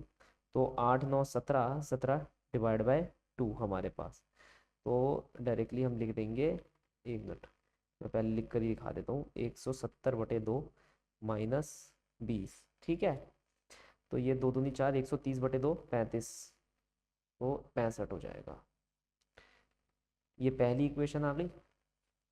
ओके, ये पहली इक्वेशन तो इधर चली गई, यहाँ पर रख देता हूँ। ऐसी अब हम दूसरी इक्वेशन निकाल लेंगे। फाइनल टेम्परेचर है 60, इनिशियल है 80 अपॉन में टाइम टी डैश माइनस के, और ये हो जाएगा 8 6 14, 140/2 माइनस 20। सिंपल यार, मैं बस इक्वेशन में लगा रहा हूँ, तुम लोग भी पॉज करो वीडियो और लगा की कोशिश कर लो। तो 70 हो जाएगा, 70 का गया तो कितना हो जाएगा 50 हो जाएगा हमारे पास। हद से हद यही है ना, 8 6 14, हाँ ठीक है 50 हो जाएगा। तो ये आ गया 50 दूसरी इक्वेशन। तो करना क्या है, दोनों इक्वेशनों को डिवाइड कर दो, वैसे भी हटा दो, लिख सकता हूँ -20 बिल्कुल। तो अगर हम इसे सॉल्व करते हैं तो टी डैश ये कट जाएगा, ये कट जाएगा, टी डैश अपॉन में 2t will be equal to 65/50। ये इक्वेशन नंबर 2 है, कभी तुम इसे 2 मल्टीप्लाई में समझ लो, ऐसा कुछ नहीं है। 65/50, तो टी डैश की वैल्यू हमारे पास कितनी आएगी, 13/5t। कौन सा आंसर है, ये रहा answer number B will be the correct solution for the following problem. An object kept in a large room having air temperature 25 degrees Celsius takes 12 minutes to cool from 80 to 70. The time taken for to cool down the same object from 70 degrees Celsius to 60 degrees Celsius would nearly will be equal to। तो अब देखिए इसके अंदर कह रहा है कि हम लोग 80 डिग्री सेल्सियस से 70 डिग्री सेल्सियस पर आए, है ना। तो वही लगाएंगे हम, Newton law of cooling, D T by D T minus K T mean minus T naught. T mean का मतलब क्या हो जाता है, T1 प्लस T2/2, और डी टी का मतलब हो जाता है T1 minus T2, final minus initial, sorry final minus initial, यानी T2 माइनस T1। तो हमारे पास क्या है, 80 से 70 हम हुए, तो 80, और हमने इसको करने के लिए कितना टाइम दिया, 12 minute, minus K T mean हमारे पास कितनी निकल कर आएगी, 80 70 150, 150 and by 275 minus 25 degree Celsius, that is the temperature of the room. दूसरा हमें 70 से 60 जाना है, तो 60 माइनस 70 अपॉन में समय हमें निकालना है, माइनस के 60 प्लस 70 कितना हो जाएगा, 130, 7 6 13, 13/2 65, 65 में से 25 हमारे पास क्या हो जाएंगे, माइनस हो जाएंगे, तो 65 में से 25 माइनस कर दो, 40 आ जाएगा, और 70 में से 25 माइनस कर दो तो 50 आ जाएगा। दोनों को डिवाइड कर दो, के से के कैंसिल, 0 से 0 कैंसिल, 12, अच्छा 12 तो यही रहेगा, इसको लिख लेते हैं, ये हो जाएगा -10, ये भी हो जाएगा -10, ये भी कैंसिल। तुम्हारे पास आया T/12 will be equal to 5/4, 4×3 = 12, answer आ रहा है 15 मिनट। तो ऑप्शन नंबर डी हमारा क्या हो जाएगा, करेक्ट सोल्यूशन हो जाएगा for the following problem. The question says a beaker full of hot water is kept in a room if it is cool from 80 degree Celsius to 75 in T minute, from 75 to 70 in T2 minute, and 70 to 65 in T3 minute, then which of the following option is correct। हम जानते हैं कि जो time है cool down का, है ना, according to Newton formula वो टी मीन के इन्वर्सली प्रोपोर्शनल होता है। तो अगर मान लो 80 से 75 हम आ रहे हैं, तो मीन टेम्परेचर कितना हो जाएगा, 155/2, दैट इज ये हो गया हमारे पास 74.5। अब आए हम 75 से 70, तो ये कितना हो जाएगा हमारे पास, 145/2, 72.5, और फिर आए हम 70 से 65, तो 135/2, 65.5, नहीं 65.5 तो उल्टा ही लिख दिया मैंने, कितना हो जाएगा 62.5, 6×2 = 12, 1/67.5, ऊपर का सही है, 2×7 = 14, हाँ ऊपर का सही है, ठीक जो भी है कोई फ़र्क नहीं पड़ता। मेन चीज़ क्या है, सबसे ज़्यादा मीन टेम्परेचर किसका है, इसका, तो इसका टाइम जो होगा सबसे कम होगा, मतलब T1 का जो टाइम होगा हमारा सबसे कम होगा, और T3 का टाइम सबसे ज़्यादा होगा, तो T3 greater than T2 greater than T1, 3 greater than 2 greater than T1। तो हमारा ऑप्शन नंबर क्या हो जाएगा, सी सही हो जाएगा। Body cool for from 50 to 49.9 in 5 second, 40 to 39.9 in which time. तो बस हमसे ये पूछा गया है कि इस टेम्परेचर से इस टेम्परेचर तक आने के लिए 5 सेकेंड लिए, तो इस टेम्परेचर से इस टेम्परेचर पर आने के लिए आप कितना टाइम लोगे। तो again Newton law of cooling लगाएंगे, ठीक। इसने क्या कह रखा है, सराउंडिंग टेम्परेचर 30 है, तो पहले का है हमारा 49.9 माइनस 50 अपॉन में टी, कितना हो जाएगा, टाइम कितना लिया था 5 second, equal to minus K T mean कितना हो जाएगा, इन दोनों को ऐड कर दो, 99.9 अपॉन में 2 माइनस 30। दूसरा केस क्या है, 40 से 39.9, तो 39.9 माइनस 40 अपॉन में x will be equal to k, and 39 40 7 9, हाँ ये हो जाएगा। अब इन दोनों इक्वेशंस को क्या करना है, हमें डिवाइड कर देना है। मैं इन दो इक्वेशंस को वापस दिखा देता हूँ, दो अलग अलग सिनेरियोज के लिए हमने यहाँ पर लिखा, पहला सिनेरियो ये वाला, दूसरा सिनेरियो ये वाला, ठीक है। इन दोनों को हम सर क्या कर देंगे, डिवाइड, के से के उड़ा दो, माइनस से माइनस उड़ा दो, बाकी अगर हम लेटस से इसे सॉल्व करते हैं तो ये x ऊपर चल जाएगा, 5 नीचे आ जाएगा। मैं डायरेक्टली इसको कैलकुलेट करके लिख देता हूँ यहाँ पर, जो मैं कर चुका हूँ कैलकुलेट। 10 सेकंड का हमें आंसर देखने को मिलेगा sir. That will be the complete solution for the following problem. 10 second. Okay, तो बच्चों आज के लिए बस इतना ही है। जितने भी क्वेश्चन थे इतने ही कर लो, that will be more than enough from this chapter. मिलते हैं आपसे नेक्स्ट क्लास के अंदर। Thank you.